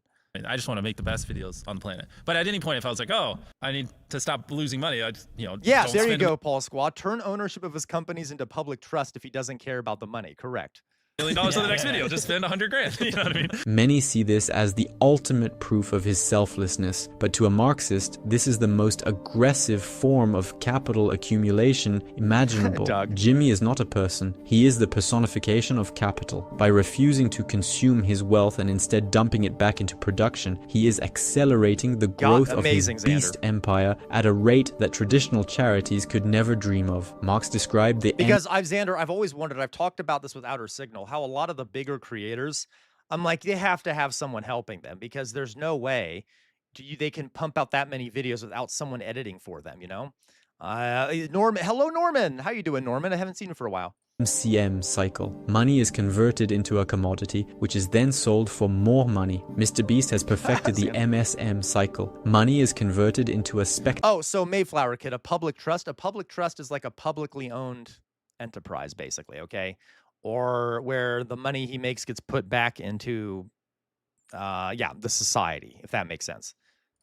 Which is then sold for more money. Because he reinvests 100%, he is able to build a monopoly of attention. He creates a barrier to entry so high that no other creator can compete. This is the microeconomic engine your client asked about. By operating at a break-even point on individual videos, he is actually building a massive, high-yield digital asset, the brand itself. This brand can then launch Feastables, Mr. Beast Burger, and massive merchandising lines. The charity is the marketing department for a global conglomerate. Marx warned that as capital accumulates, it centralizes. We see this today. One man now controls the charity narrative for the entire internet. He has become a private state, providing the services like water, housing, and healthcare that the actual state has failed to provide. He is the benevolent dictator of the digital age, exactly the kind of prince of industry Marx feared would replace traditional society. The reserve army. Finally, we have to look at the people who aren't in the videos. Marx spoke of the Industrial Reserve Army, a mass of desperate, unemployed people who exist on the fringes of society. He wrote, "The Industrial Reserve Army, during the periods of stagnation, weighs down the active labor army. During the periods of overproduction and paroxysm, it holds its pretensions in check. In every Mr. Beast challenge, there are 100, 1,000, or even 10,000 people, but for every person in that video, there are millions more in the comments begging for a chance. Jimmy, please help me pay my mom's medical bills. Like, Jimmy, I'm about to lose my house." This is the reserve army of the beast economy. They are the millions of... I'm sorry. There's something about the imagery of this. Am I being too woke, folks? Am I being too woke? Something about the imagery of the white Mr. Beast in front of all those small black children being like a savior for them is kind of weird to me. I don't know. Am I overthinking that? That just seems a bit weird to me. I don't like that shit. It's kind of strange to me. I'm not a big fan of that imagery. And this goes back to the video we had just watched where what is his name? The guy we just watched, where he was like, you need to provide the goods. You need to provide the goods to help the folks build their own stuff and things like that. Okay, yeah, of course, Xander. Of course they do. Yeah, exactly. Thomas Sankara. Like Thomas Sankara is basically saying, well, maybe you should enable them to be independent instead of making them dependent on you. Okay, so, all right. of desperate souls who make the contestants replaceable. Marxism teaches us that the system needs this desperation to function. If everyone had a house, if everyone had healthcare, if everyone had their debt paid off, Mr. Beast's content would be boring. There would be no stakes. The spectacle relies on the existence of a massive suffering underclass. The reserve army is what gives the video its tension. Mr. Beast is not a bad person. In fact, by all accounts, he's a very nice one, but that's the point. Marx wasn't interested in whether the capitalist was nice. He was interested in what the system forced them to do. We aren't watching a man fix the world. We are watching a man prove that the world is broken beyond repair. And the scariest part, we can't stop watching. We are the ones providing the living labor of our attention, keeping the vampire alive. Yeah. This video is sponsored. Okay. So yeah, Mr. Beast, not good. Don't like Mr. Beast. Not a fan. Not a fan. Xander says, I wonder if he's ever done a good deed not on camera. That's for sure. Okay. That's for sure. So, all right. Immediate any comments here. When we all are really hungry on this live, CR is going to play some food game to let us suffer while he eats on live. No, I'm not. Okay. Hello, Parkours. How are you doing, Parkours? So, anyway. It seems odd to me. And the people who enjoy watching Pores volunteering for torture for their entertainment to fund his empire seems odd to me. Yeah, well, but a lot of the people that watch him, Doug, are children, right? Like, isn't a big part of his base children? Like teenagers and younger kids who love watching Mr. Beast. So I don't blame them. They're kids, and he makes addicting content for them. But, you know, yeah, he's the natural progression of a reality TV, that's for sure. Okay, we've always done like we always have done like Hunger Games type shit, folks. We've always done Hunger Games type shit all the time, like in this country with game shows and shit like that. It's always been like Hunger Games. That's true, Icepecker. At least it's in real life Squid Games, okay? And we don't realize it, but a lot of those game shows and shit are like Hunger Games / Squid Games type shit. I know I just said shit a bunch. Okay. So, yeah, I'd say the vast majority are children. I think teenagers. Yeah, that's fair. Okay. Okay. So, kids love watching torture. Yeah, Doug. That's what I'm saying. It's not those kids' fault that they're watching Mr. Beast because he's all over the place and he's very popular and he's in all their algorithms. And yeah, it's a big problem with our society. But I'm saying there's nothing wrong. Those kids aren't to blame for that, is what I mean. Jonas, if you're feeling sad about it, I can record. I can record a video. They're hilarious. Okay. Have you watched it? He's so bad at hiding how much he hates poor people. And it watched what? Forgive me. Which one, Weirdomorphous Blob? He literally has the Beast games. Really? He really does? Oh, hello, Burnjabi. Okay, let's see here. The Beast games. I'm not going to watch it. I'm just looking it up for now.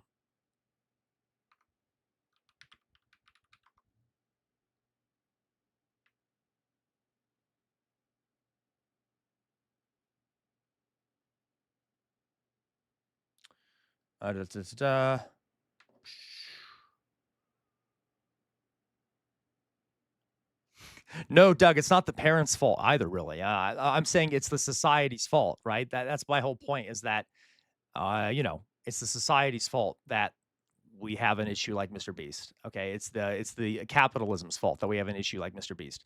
Okay. Oh my God, he literally does. See, guys, you're educating me. You're educating me. I didn't know this shit. Okay, see, I knew a little bit about him. I didn't know as much as apparently all of you did. Okay. Because you know how bad I am with pop culture. So the Beast games, it's literally inspired by Squid Games. Of course it is. That's why it's called that. Oh my God, we're living in a dystopia. Oh my God, we're living in a dystopia. All right. I love that for us. It's fantastic. That's not a problem at all.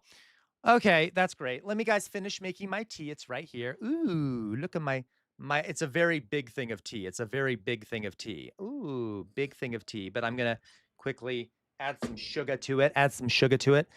You said watch the okay, we can watch the trailer, Mayflower Kid. We'll watch the trailer. got very bad ratings. Good. Let's see, trailer for Beast Games, I guess. Trailer for Beast Games. See how disgusting it is.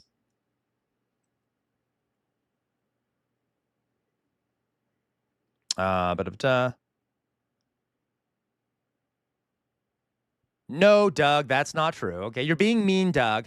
Okay, I am my head is not in the clouds of the past. My head is in the present, but I focus on certain things in the present. I have never been as much into pop culture stuff, Doug. I just am not. Mr. Beast is important, etc. I'm much more into modern politics and things happening in other spheres. Let's put it that way. Okay, so this is Beast Games official trailer. I am standing on $5 million, the grand prize of the most insane competition show you've ever seen. And competing for it are these 1,000 contestants. Are you all ready? No, Doug, I'm sorry. I meant Antifa. I'm messing it up. Doug, forgive me. I'm talking to Antifa, all right, who's also Doug, but I'm messing it up. Okay. All right. So that's fair, Doug. I'm sorry. That's fair, Antifa. See, I'm going to lose my mind. Hello, Oz. How are you doing, Oz? This is insane, by the way, where we're watching. The timer! With massive challenges. Welcome to the elimination train! That has never been done on TV before. The stakes have never been higher. If he misses, your entire team is gone. I feel terrible. I let down my whole team. Who is going to drop? I'm in a literal insane asylum. Yes, you are. This challenge might be the most I back that up. You are in an insane asylum, but not in the way you think. cutthroat thing It's called the United States. ever done. There are Navy SEALs coming for you. And if they find you... Oh, great. Guys, $10 says the military paid for this advertising. I would bet you guys, I would bet you that this is military propaganda. Of course it is. Of course it is. This literally is what we talked about on stream, was how the military and the CIA do tons of propaganda in mainstream works. This is clearly what this is. I bet they paid, or they at least probably made a contract with him on this. You will be eliminated. Oh my gosh. I don't know why you're here. Go! You can feel the tension. Y'all were both selfish. Why would you go against the team? My heart is broken into pieces right now. I don't trust anyone. I'm here for myself and my family. Everything is on the line. The mind games. Exactly, Paul Squad. This would mean that the Department of Defense has a say in the scripting of the episode. Correct. Okay. Have begun. Which one of these players will make entertainment history and win $5 million? Do whatever it takes. There's only going to be one winner. And it all comes down to this.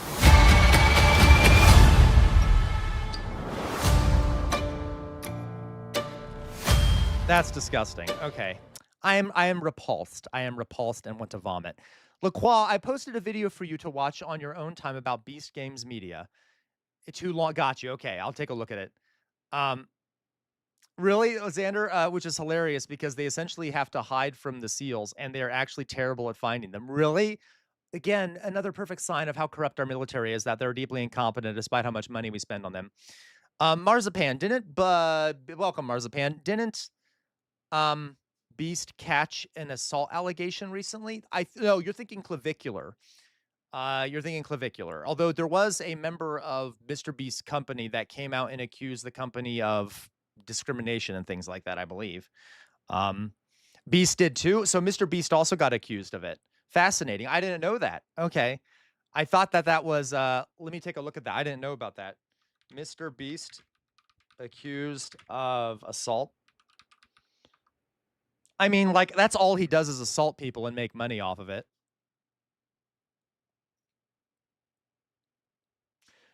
Okay, no, so, all right.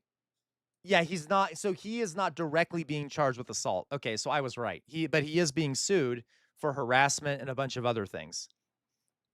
Okay. Yeah. So I was right. How dare you all correct me? I was right. Okay. All right. So, okay. Thank you for that. Mr. Beast is horrible. We all agree. Marx will be rolling in his grave, all right? Because of that. All that fun stuff. All right. Let's see what else we got here, folks.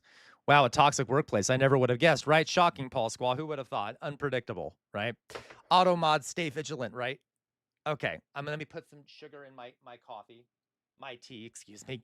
Oopsie. No, Mayflower Kid, not cool. Mr. Beast is not innocent, okay? All right. Now you got to mix it up. So this is sugar. This is sugar. I'm going to put my face up for this. Matt Saigai sent us something. We'll watch it real fast, Matt Saigai. Let's take a look. By the way, guys, if you like the content, you become a member on YouTube for as little as about $1 a month. And if you're on Twitch, you can... Oh, my God, where's my face? If you're on Twitch, you can subscribe for free using Amazon Prime, which will very much help me do this long term. And, or just to subscribe regularly. You can also help support me by buy me a coffee, which is very lovely. It'd be very lovely if you did that. I would love that very much. You can also send me bits over on Twitch, or you can send me a super chat on YouTube. Would love that very much. Thank you very much. Let me just mix this up. Ooh, mix. Okay, so now we have some lovely tea in a very big... This, by the way, is Earl Grey, hot with sugar. I love it. I know, don't you, Gray? I love my fishbowl mug also. It's massive. Okay, look at the size of this thing. Okay, I'm stirring it like a Bond villain, Norman, because I want to be a Bond villain. Okay, because I would love to mislead MI6 or the CIA, okay? I know, I totally agree, Oz. The manosphere does need to come out of the closet. They're so goddamn homosexual. It's crazy. I know I could put milk in it. I could totally put milk in it, but alas, a bright love, I was too lazy to bring the milk down. Okay. Anyway. So let's see. Let's watch this mess. Like I said, I don't know what it's about. It's probably horrible. This video is brought to you. Nope. Too long. Way too long. Okay. Sorry, Matt Saigai. Way too long. There's reasons why, folks. There's reason why. Bye-bye, Xander. Xander says, gym time, trying not to be a soft bean. Love y'all. Thanks for the love today. Best community on Twitch. Oh, Xander, that's too nice. Thank you. Please come back and see us again, Xander. We already miss you. Okay. So way too long. And that's like because I'm going to be getting off here very soon. All right. So I'm going to be getting off here very soon. Xander, you need to leave so we can talk about you. I'm just joking. Okay. So, let's see here. Someone, you sent something over on Twitch or on YouTube? Let me see here. Landlords are killing Britain. Can we do something about it? So we'll watch this. This is short. We'll watch this. This is short. Okay. We'll watch this last little short here. Lurking Snow Leopard. Don't you give me that look, Lurking Snow Leopard.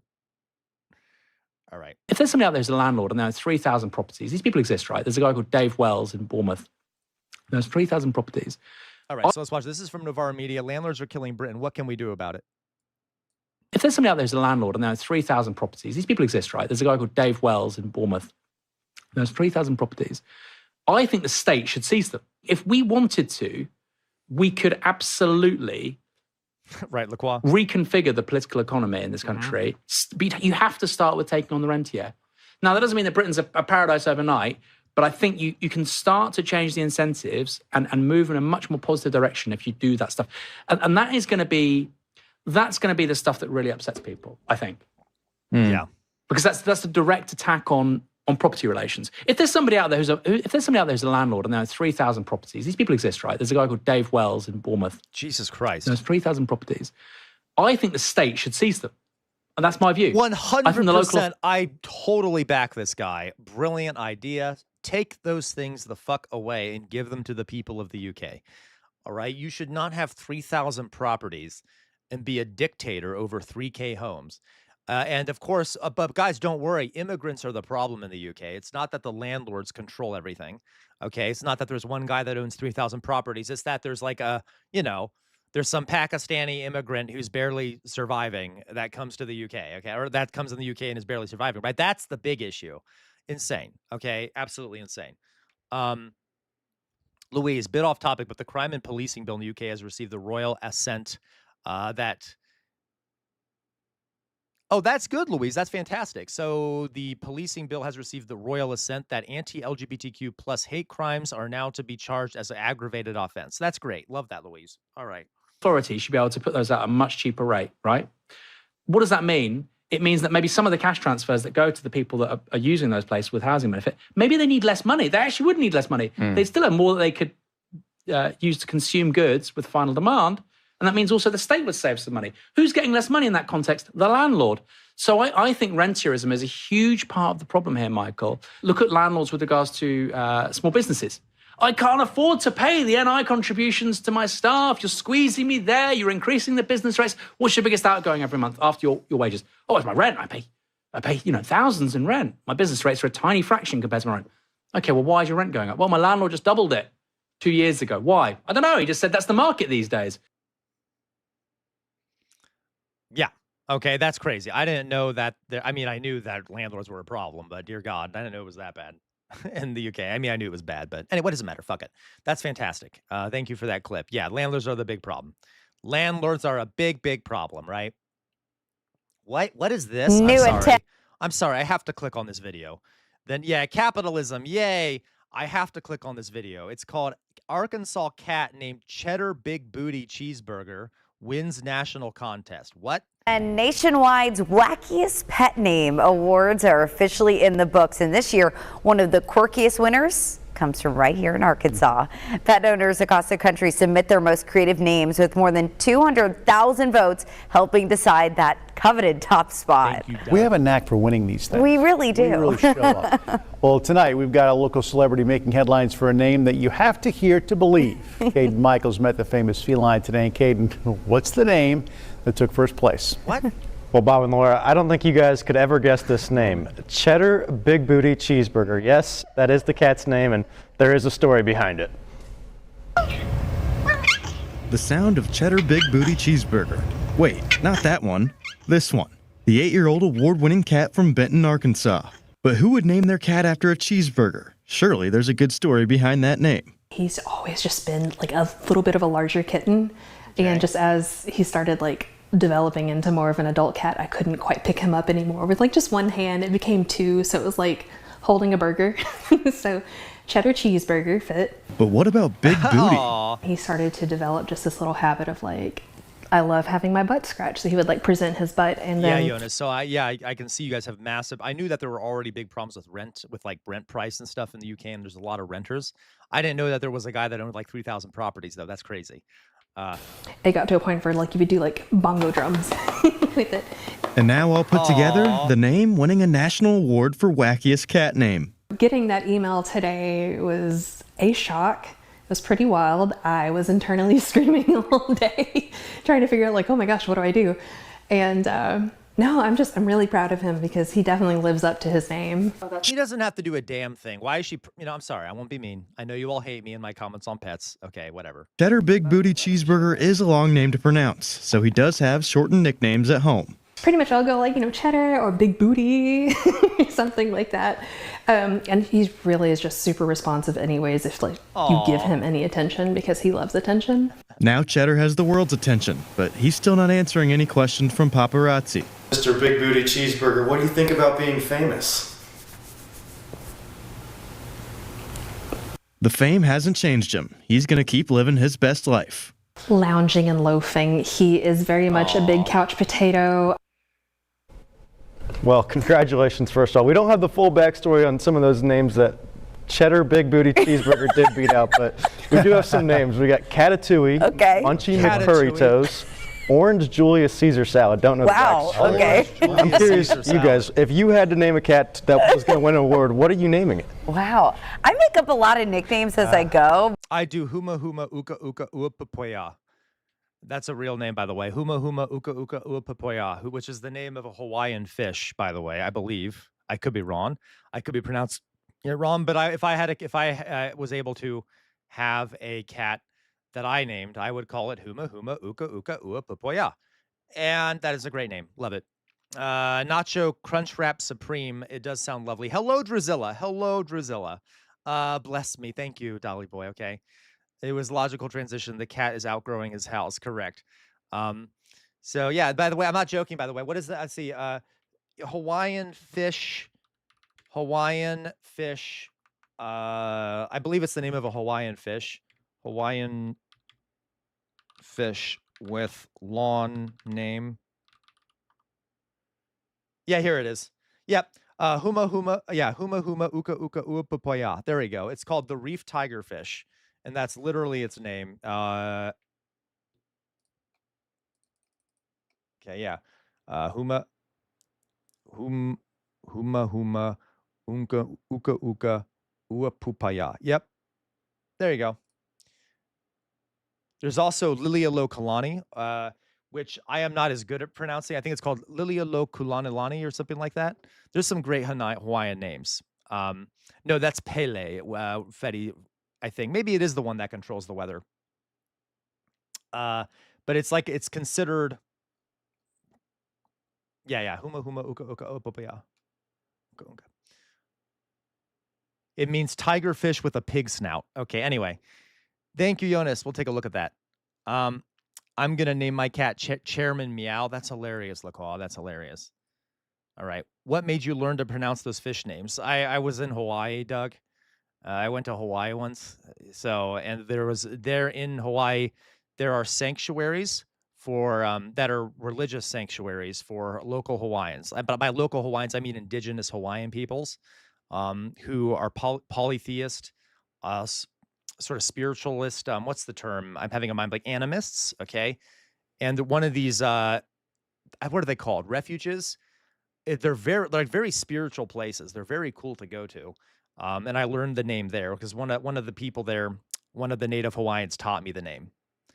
The fish is like considered divine. The fish is considered divine, right? So, yeah. Of course, Mr. Kincaid, you can ask me something. Yeah, it was very cool, Doug. It was cool. I liked going to visit those places. Elevator lady, my cat's name is Looney, and it fits her so well. But yeah, she has a trillion nicknames. I believe it. Okay, I believe it. Okay, let me see here, guys. Yes, I'm putting a curse on you. I already told you guys I can also speak a little bit of ancient Egyptian, but not much. It's really only one prayer that I can speak. I can recognize some ancient Egyptian symbols. I have a bunch of weird little random things that I know that are useless. Okay, so let me put my face up here for a second, guys. My face. Okay, I'm gonna sit down. Give me a second. Boop.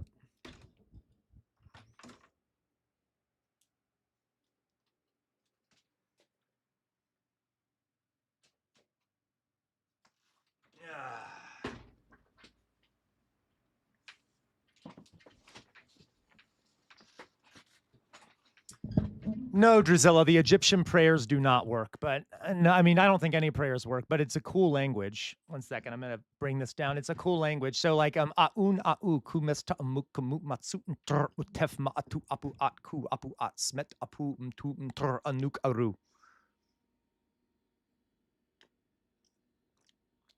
Anyway, so there we go.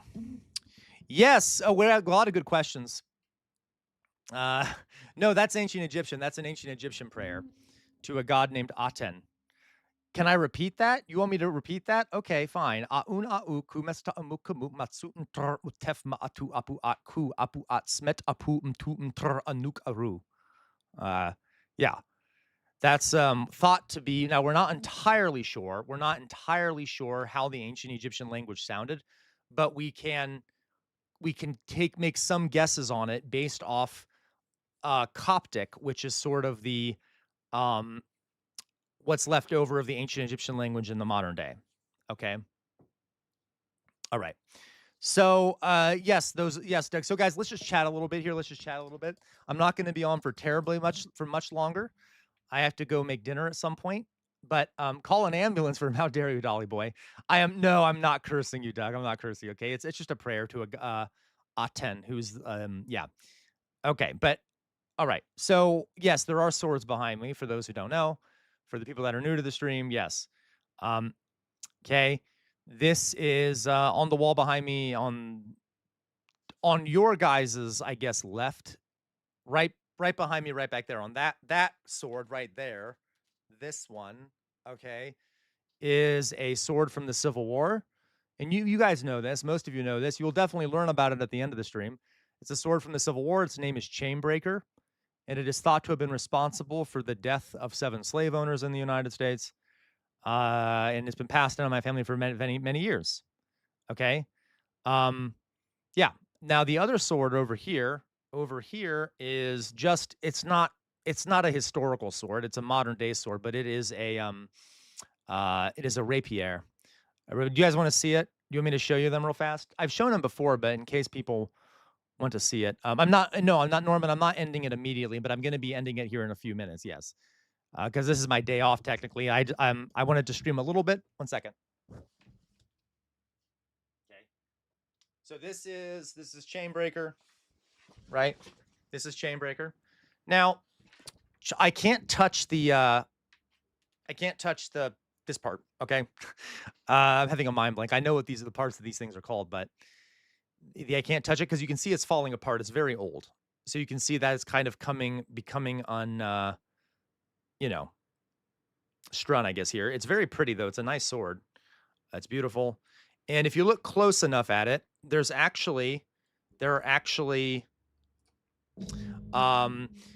stains on it. Okay, you can see how there's some like rust. There's some splash pattern rusting on the sword, on the blade itself. It's probably kind of hard to see here, but there's some splash pattern rusting. We don't know what that liquid was. Now, it could have been water, right? But it could have also been a different substance. It could have been blood. But the blade has definitely been through some shit, okay? And it's hard to see, but there's actually a design on the blade. There's like a pretty design that goes down it, but it's really hard to see because of the rusting at this point. Maybe you might be able to see it right there. It's a bit clearer there. Not really. You still can't really see it, but yeah, it's a cool sword. All right. So that's Chainbreaker. And the other sword right here is it doesn't have a name because it wasn't made in the past. Okay.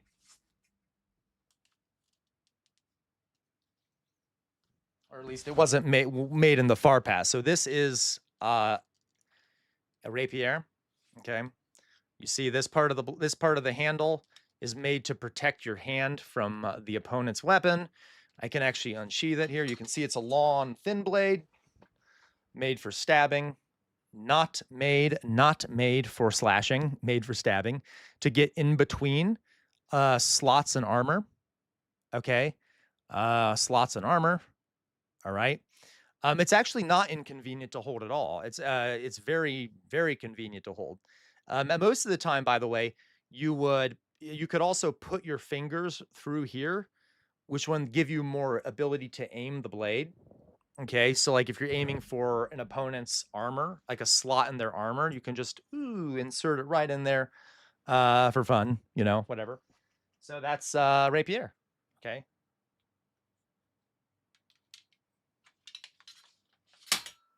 All right. What else we got here? I know it kind of is Doug, right? I actually have. Well, it doesn't work. So if any of the feds come looking for me, I have a flintlock pistol that doesn't work at all. It's very old. It's like probably an 18th century flintlock pistol. So it doesn't work. And it just kind of is falling apart. Anyway, but you can never fire the damn thing. All right. And even if you did want to fire, yeah, exactly. I wouldn't have to register it. So, all right. What do we got here? Insert for, how dare you guys?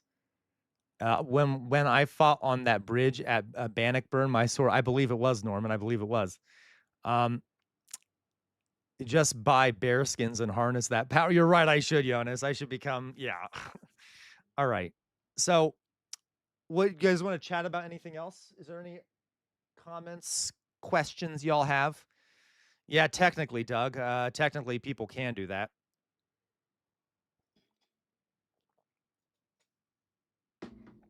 I have like lots of other random shit all over the place. Guys, have I shown you the Neolithic axe head? I think I probably have. I have a bunch of things just all over the place. Have I shown you the Neolithic axe head?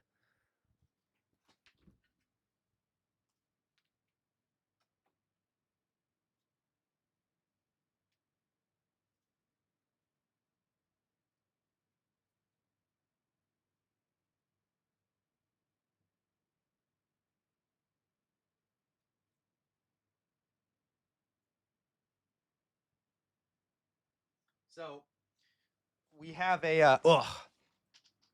this is a Neolithic axe head. It is thousands of years old, thousands upon thousands of years old. It might be like 10.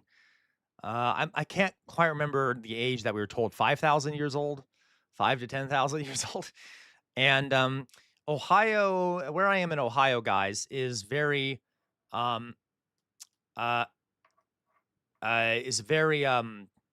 there were a lot of native peoples that lived here. Okay, I know I have a bunch of random shit. There were a lot of native peoples that lived in Ohio. As a matter of fact, a lot of native groups called Ohio the land of the dead because there's a lot of Native American burial mounds here. There's literally one right down the street from me. So Ohio was a land where there were a lot of native peoples. Regardless, a lot of the fields around here, there are some fields around here, some areas where natives were. You can find arrowheads if you're walking along. If you look for them, you can find arrowheads. And not as much anymore, but this was actually found by my father. My father would go to a field nearby when he was a child, and he would he literally just happened to find a Neolithic or a Neolithic axe head just sitting there. Okay. So this is an axe head, and he actually brought it to some local archaeologists, and they're like, yep, this is an axe head from the Neolithic era. So that we found a Neolithic axe head. It is probably 5,000 some years old. We have it here. Okay. So there you go. Neolithic axe head. So some ancient human made an axe head and was probably trying to make something. Doug redeemed Hydra. I'll take a drink. Okay. Yes. No, I do. J-Mac, if you guys, yeah, I do. Do you guys want to see it? I can show you that stuff real fast. I have some time. Yes. So J-Mac asked, be honest, do you have any historical Nazi stuff? Yeah. I have a lot of historical Nazi stuff because my grandfather captured a bunch of Nazi stuff when he was fighting against them in Europe. Okay.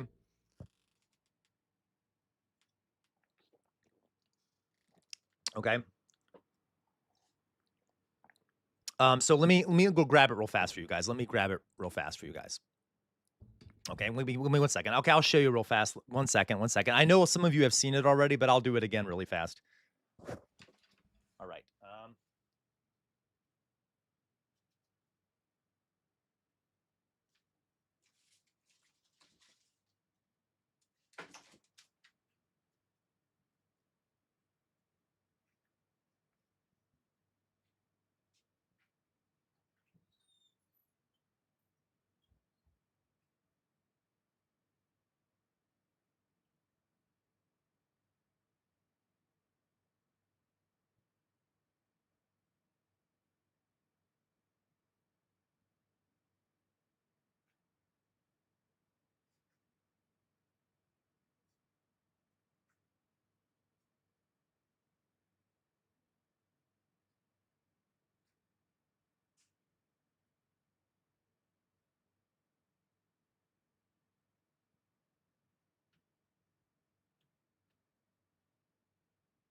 All right. All right. All right. So, let's take a look. Ugh.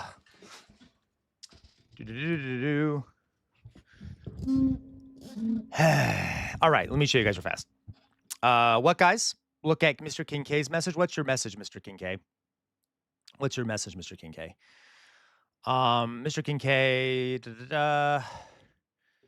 Right.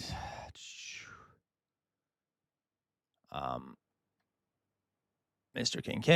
King K. What is your message, Mr. King K? I don't see anything. What message, guys? What message are you all yelling at me about?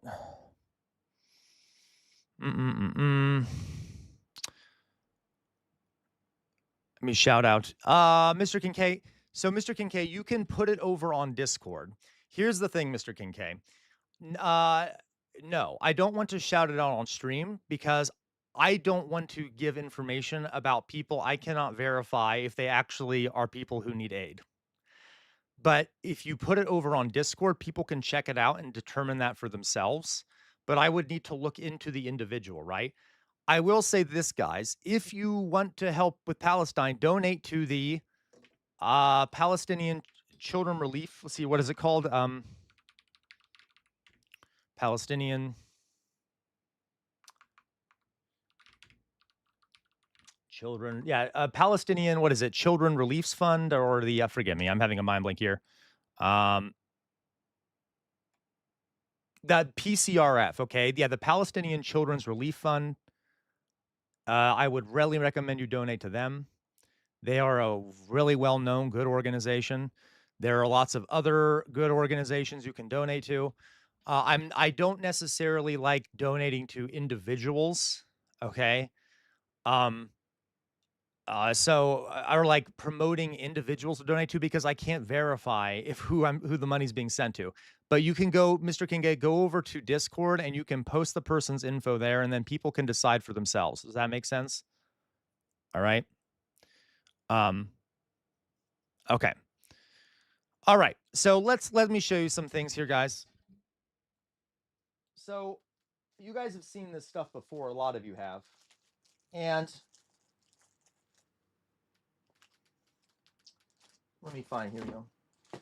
So here we go.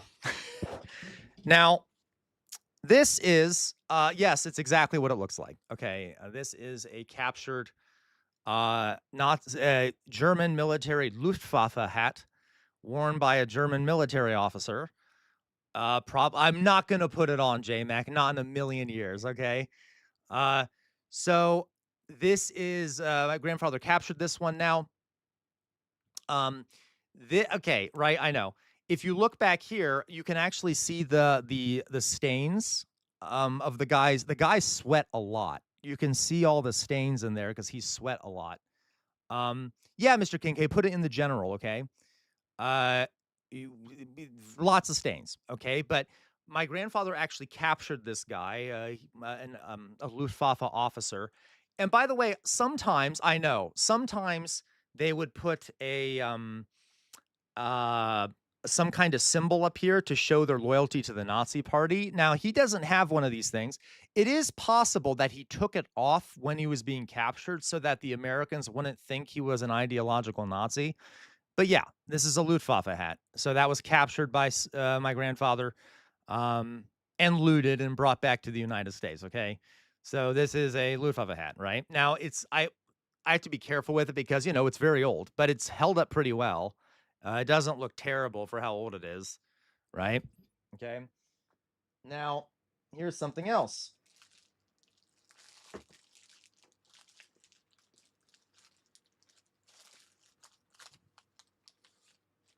All right. Now, again, you all know that I studied fascism and shit, and I'm very anti-Nazi, right? Okay, so to be clear, because God knows what people will clip if they see this shit. This is a Hitler Youth armband. Okay, this is a real Hitler Youth armband. Now, you can tell it's a Hitler Youth armband just because the white line going down the center indicates it's a Hitler Youth armband. Okay, so this is, okay, I know. My grandfather captured this as well. Okay, and this, you know, this was just an armband that was used by the Hitler Youth. So they would wear it on their arms to indicate that they're Hitler Youth, that they're loyal to the regime, etc. This one should be in a bag because I'm trying to keep them from rotting away. Yeah, it must have came out of its bag. CR, this is suspicious. It's not suspicious. Okay, okay.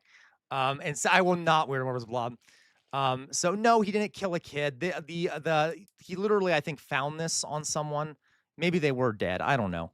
But this is the Nazi armband, okay? That was stolen, okay, or looted. All right. I know you want it, guys, but all right. Now, a couple more things here, right?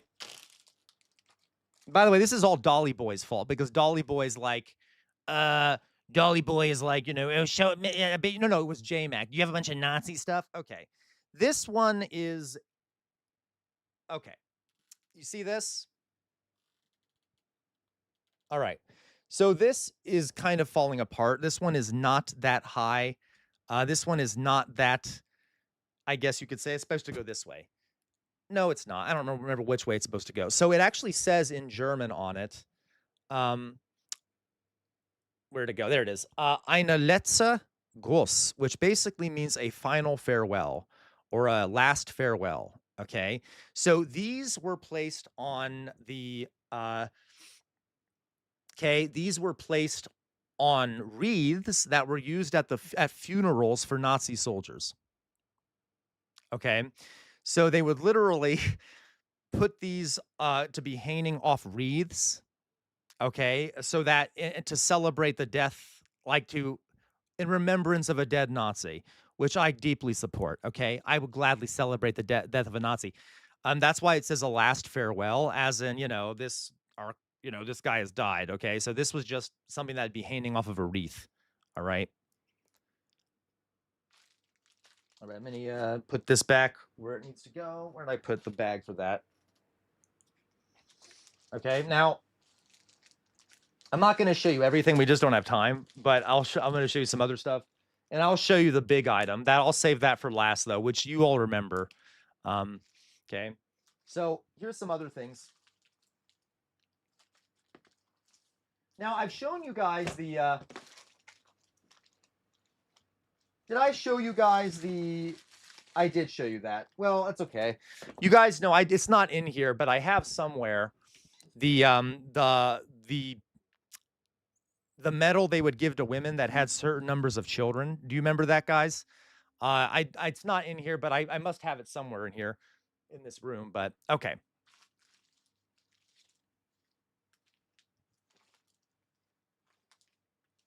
Where is this thing? Okay.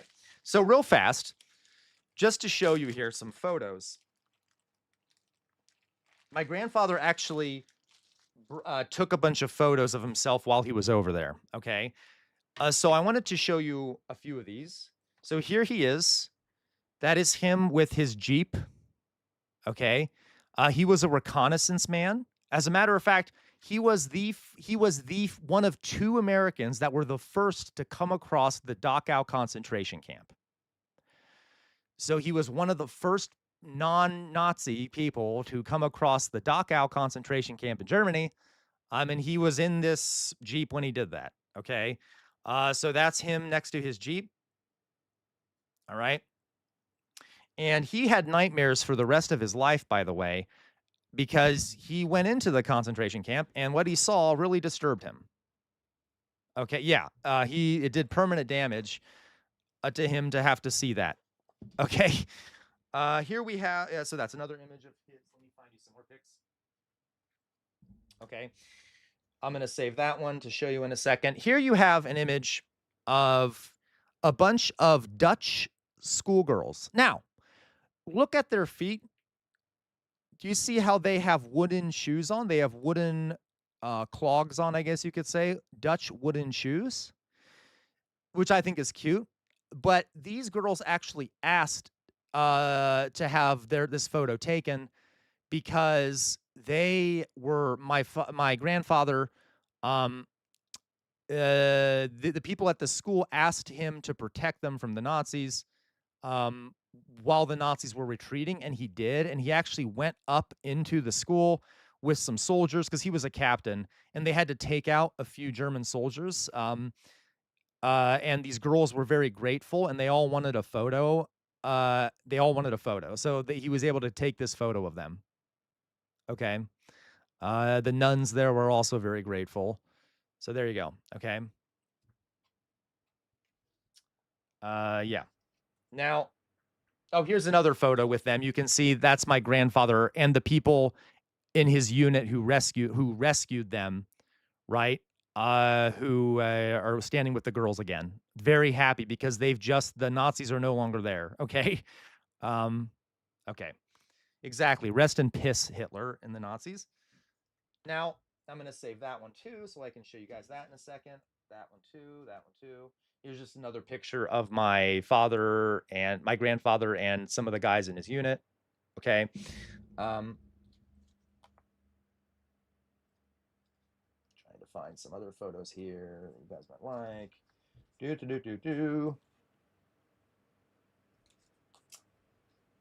Ba-da-da-da.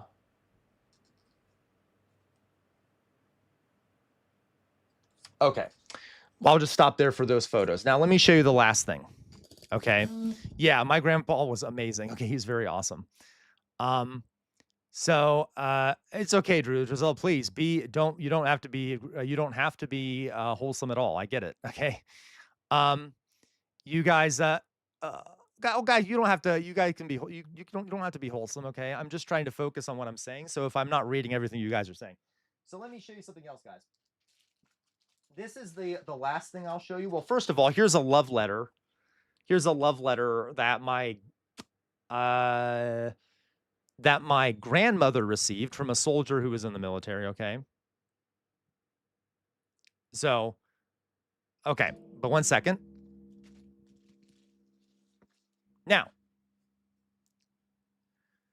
this last thing is the big thing, okay? And it's massive. No, it wasn't. No, Nightfall, it wasn't. That's the funny part, okay? So let me explain. She did not, okay? So it was very common at the time, guys that went off to fight who felt that who might die soon might send like a sweetheart letter to girls they had known in their town, even if they don't have a chance with them. So yeah, the letter she got was from one of her friends who said, and I will read it to you sometime in the future, who kind of said some things that are like, oh, he thinks he has a chance with her. He didn't, but yeah, okay. That was very common.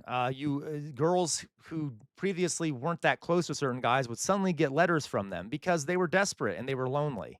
All right. We don't know, Dolly Boy. He might have. We don't know if he survived. Okay, we don't know. So here's the last thing. This is the big thing. All right, this is the big thing. I'm gonna move some shit out of the way so you can see it better.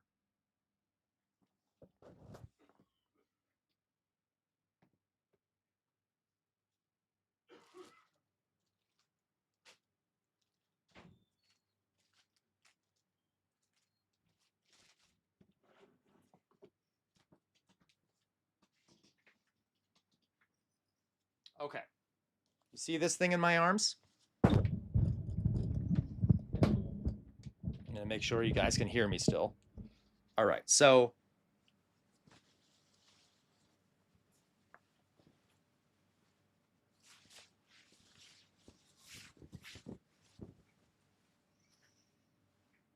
okay.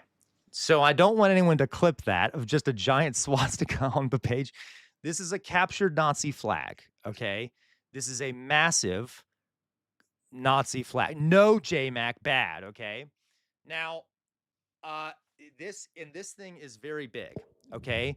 Now, it's cool that he captured this and brought it back. He tore it off of a building, but exactly, Lurking Snow Leopard. The cool thing about this, all right, is not the fact that there's a giant Nazi flag. It's what's written on it, okay?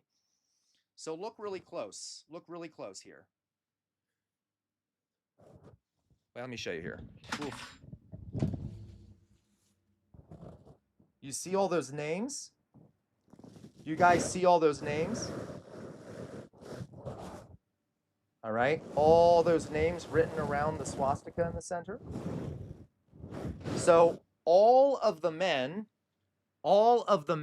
who were in my grandfather's military unit captured this, and then they all signed it as sort of like a trophy, okay, as sort of a trophy.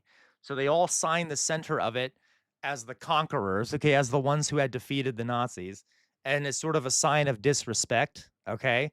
So yeah, all the members of my grandfather's unit signed it. Even some of the people that are written on here are people who are famous, okay? So the general who was in charge of the larger military unit signed his name on it. Omar, I think his name was Omar Bradley. General Omar Bradley, who was a big figure, signed it. Okay. And a bunch of, there was even, weirdly enough, I'm going to try and find it real fast. There it is. Even if you guys can see it, I'm trying to show it to you so you can see it. It's kind of hard to see because it's kind of a reddish color. Right here, it's kind of hard to see. Do you guys see that red stamp? I don't know if you guys can see it. It's kind of a circular thing. It's kind of light and hard to see. Right there. I don't know. I'm having trouble actually setting it up so you can see it. I don't know if you can see it. You probably can't see it. Well, there is a stamp on here. There is a stamp, a red stamp, and it has, it says like German Postal Service. Well, there was a Czech German post officer. So when the Germans were fighting near the end of the war, they started getting a lot of basically conscripting men from countries they had conquered to fight in their military. One of those men was a Czech postal officer who was in charge of like delivering mail and stuff for the German military. And he was captured, but he was very happy. He was very happy because he was Czech and he was being forced to fight for the Germans. So he asked, when he saw that my grandfather and his unit had captured this Nazi flag, he begged my grandfather to stamp it to show that he had been there too, because he was very angry at the Nazis. So that is his stamp. So there was even a member of the German military who was a foreign national who stamped it. Okay. Okay. So that's the stuff. I'm going to rewrap this up. I have to make sure this doesn't rot away and that I don't damage it too much. So I'm going to put it away now. Okay.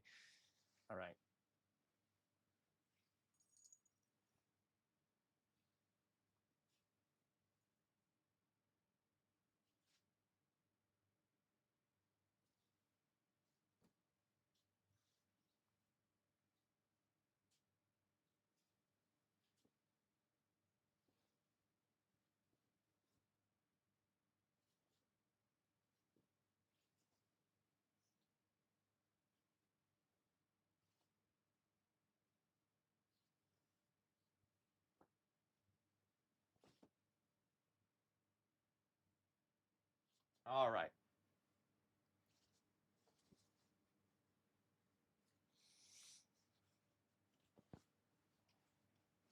All right. I know, right, Gwen? So, there you go, guys. There's other stuff I'll show you, but I'm going to hold off to show you that some other time, all right?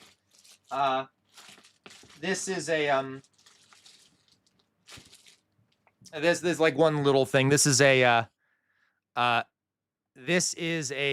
bronze star. Okay, this is a bronze star, which my grandfather got it for bravery. He was awarded a bronze star. There you go. There's one other thing, but there's other things I could show you, but we'll stop there for now.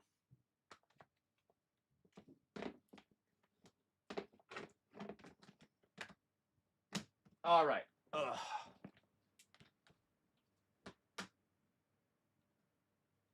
All right. Okay. Me 1 second, guys. I'm just gonna put something away. Oof.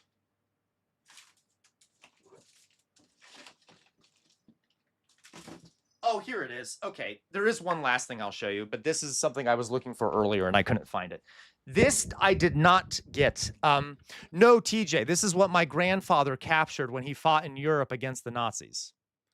Okay. TJ, so that's all that stuff I just showed was captured from Nazis when my grandfather was fighting in Europe. Okay. Yeah. All right. Yeah, TJ. I know, TJ. It must have been kind of a shock, TJ, to come in here and start seeing all these swastikas and shit. Okay. All right. Last thing I'll show you guys. This I did not get.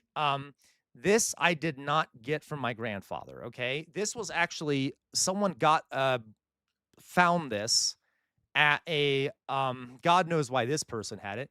So a friend of mine who was a grad student, a history grad student, okay, who was a history grad student, was at a flea market was at a flea market in like the South somewhere in the United States, which makes sense. And they knew that I was studying the Nazis and fascism and things like that. And, you know, this is sort of a historian thing, and I know it sounds sus, but I don't blame them. They saw this at a flea market, and the person at the flea market didn't know what it was. The grad student, who was my friend, knew exactly what it was. And he was like, "Oh crap, that's a historical artifact. We need to keep that, and I'm going to go give it to Sam because Sam will know what it is." And he got this at the flea market. And I'm going to show you what it is here. And then he brought it to me and gave it to me so that I could keep it safe or whatever. I actually, at some point, I might try to find like a museum to send it to. But this is and I've shown this to you guys before. This is a medal, okay? A Nazi medal. And it says here, if you look, well, I'll turn it around. On the back, it's going to be hard for you guys to see here. Let me see if I can change the focus. Okay. If I can change the focus here, we go. Okay. You can barely see it, but if you see right underneath it here, you see how there's some scribbles right underneath it? That is Adolf Hitler's signature. Now, no, he did not directly sign it. It's indented in the metal. But on the back here, there you can kind of see it better from here. I don't know if right there or whatever. There we go. You can kind of see it. So it says that's Adolf Hitler's signature at the bottom. And then right here at the top, it says the 10th of December, 1938. The 10th of December, 1938. And on the front, there's a swastika, of course. And then around the swastika, it says Der Deutschen Mother. So that means for the German mother, okay? For the German mother. What this is, guys, is that the Nazis, this is a very excellent sign of this, it very much it is an excellent example of how the Nazis treated women. I know, right, LaCroix? Women were viewed as baby-making machines in Nazi Germany. That was sort of their main function, was to be a domestic and to produce more Aryan children for the Reich. To the point where the Nazis would give women medals depending on how many children they had, okay? The more children you had, the higher the medal award you would receive. This is a silver, and I'd have to remind myself what the ranks were. Let me double check here. Ranks of motherhood in Nazi Germany. Okay. Ranks of motherhood, Germany. The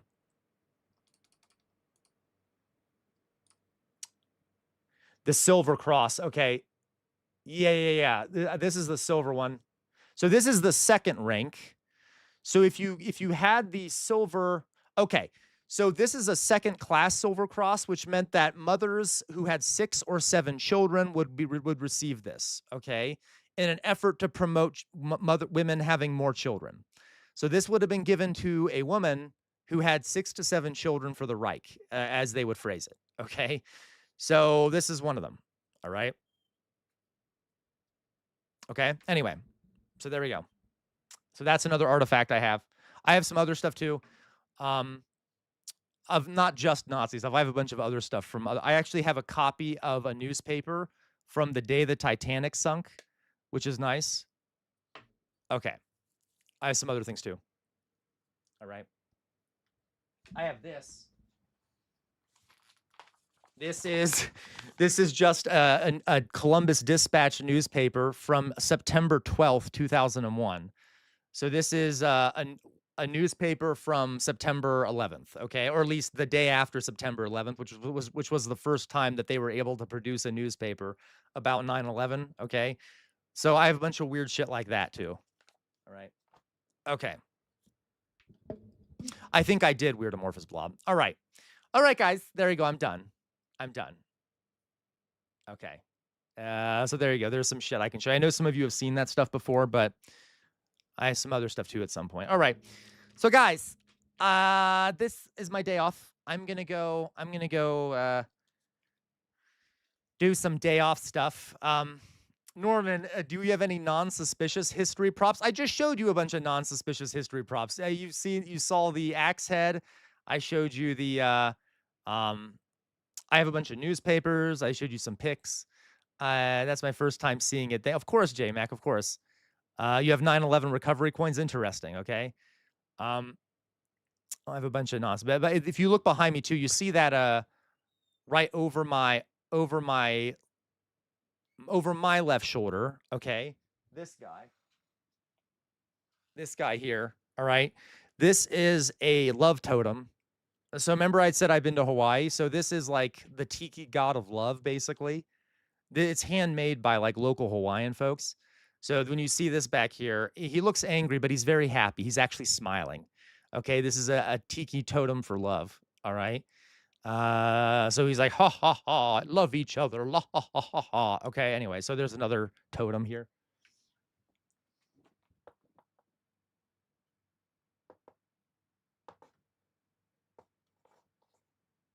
All right, there we go. Okay.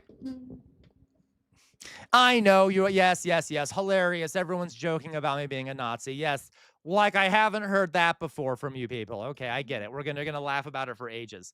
Okay. So, okay.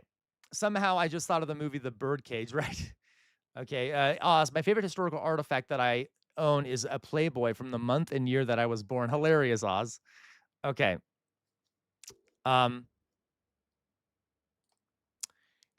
Gray 9. I thought that Gwen too. Let's see here. Somehow I just thought yeah, hilarious. So, okay. All right, guys. Norman, I believe it. So like guys, we used to have a woman in here from Germany. Her name was I don't know, she might actually be here right now. I don't know.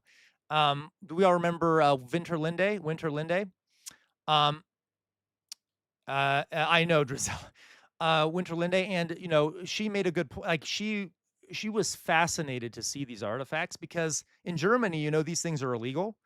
Like you rarely, I mean, if you go to a museum, you can see some of these things, I'm guessing, but like you're not allowed to display the swastika and stuff. So yeah, it can be kind of shocking to see these things. I agree. All right. Let's see here. My favorite story was on Playboy from the month. Yeah. Okay. No one's gonna. You like the military surplus guy from Falling Down? No, I do like. I do know that reference, J-Mac. That's funny. Okay. Pretty sus for a person in Germany to have that stuff. Yeah, it would be LaQual. It would be very sus, right? Well, it's very sus anywhere. Let's be honest. It's very sus anywhere. You know, like I get it. I'm not. I wouldn't be showing this to you if I, you know, I know showing it to you guys, putting it out on the internet in general could be an issue because people will make assumptions, but hey, I get it. It was actually funny. Well, okay. All right, you guys. So, all right. So guys, I'm going to go. Yeah, but it is history and history can be very dark. Yeah, right. And, you know, my grandfather fought the Nazis and, deserves to be remembered as someone who fought the Nazis and looted them. Okay. In my opinion, anything for views. No, I'm not doing it for views, TJ. Really, I'm not doing it for views because, you know, but it's, they are historical artifacts. Good history lesson. I learned some stuff. There you go. Okay. So, all right. I would be worried about YouTube. They do weird things. I'm not worried about it. So you can like, if I'm a history teacher, right? I'm a history teacher, guys. As a matter of fact, I would take my father would, and I would go into schools and we would show this stuff as a history lesson. There's a local Jewish school that we would go to. This Jewish school would ask us to come bring this stuff and tell the story of our grandfather, and we would go. Okay. I know that seeing scary Nazi stuff is scary. It can be like creepy. But you know, I think, you know, when you're using it as a historical artifact and you're talking about stuff like this, it's important to see these things. I think so. It makes it more real. Okay. Yeah. Obviously displaying it randomly, okay, displaying it out in public as a, sign of political allegiance is bad, okay? All right. I watch you holding the flag be the automated thumbnail. It won't be. I'll delete that if that happens. All right. Okay, guys. So I'm gonna go now. Yeah, commandeered. You're not stole. I'd say looted. Yeah, right. Gwen, Germany bans Nazi paraphernalia. The U.S. build more Confederate statues. Right. I just want to point out, guys. I also one of the reasons I think it's positive to like this to talk about this stuff. I always think it's funny how Nazis show this, like, who display this shit. It's like they forgot that they lost, right? You beta male idiots, you lost, you were defeated, you were crushed. Your regime was stupid and it lost. It was weak. Your ideology sucks, okay? Because the whole point of fascism is like, we're super strong and powerful, we're superior. You're losers. You're all a bunch of whiny little losers. And look, now some American has all the shit that you made, and this people has signed it because you were weak. Okay, you lost. Okay. Anyway, all right. So okay, and like anyway, you got it. All right, guys. So I'm going to go now. I love you all very much. I will see you back for the regular stream tomorrow, okay? A regular stream tomorrow. Regular stream tomorrow. Thank you guys for watching. Have a good rest of your day. Please join the Discord if you haven't already. I'll send you guys over to someone else over on Twitch. Let me do that. Let me find someone to send you all to. Okay. No problem, LaCroix. So that was a nice extra stream, I hope, for everyone. Okay, guys, I'm going to send you to Cody. Let's surprise Cody. Let's surprise Cody, okay? Cody will love this. I'm going to send you guys to Cody. Bye-bye, Greg. I'm so glad to see you here today. Let's do this real fast. I do this, okay? It's Cody, O-W-O. All right. You see this? So raid.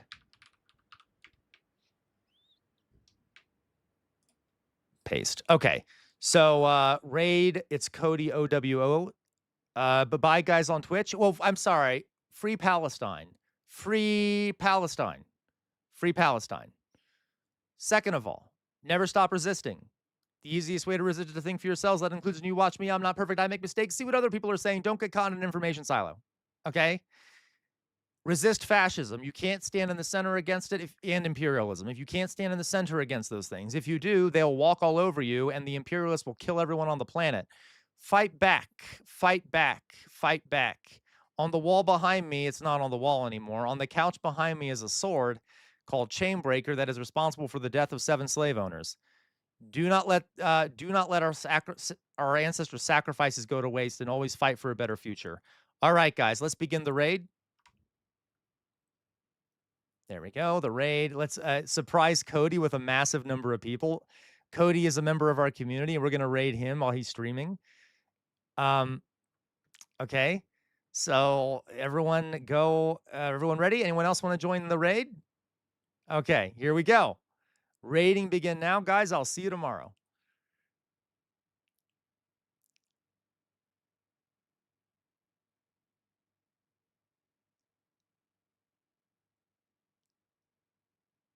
There we go. Okay. For everyone else, bye-bye. You have a good rest of your day. Love you very much. Join our Discord if you haven't already. It's linked at the top of the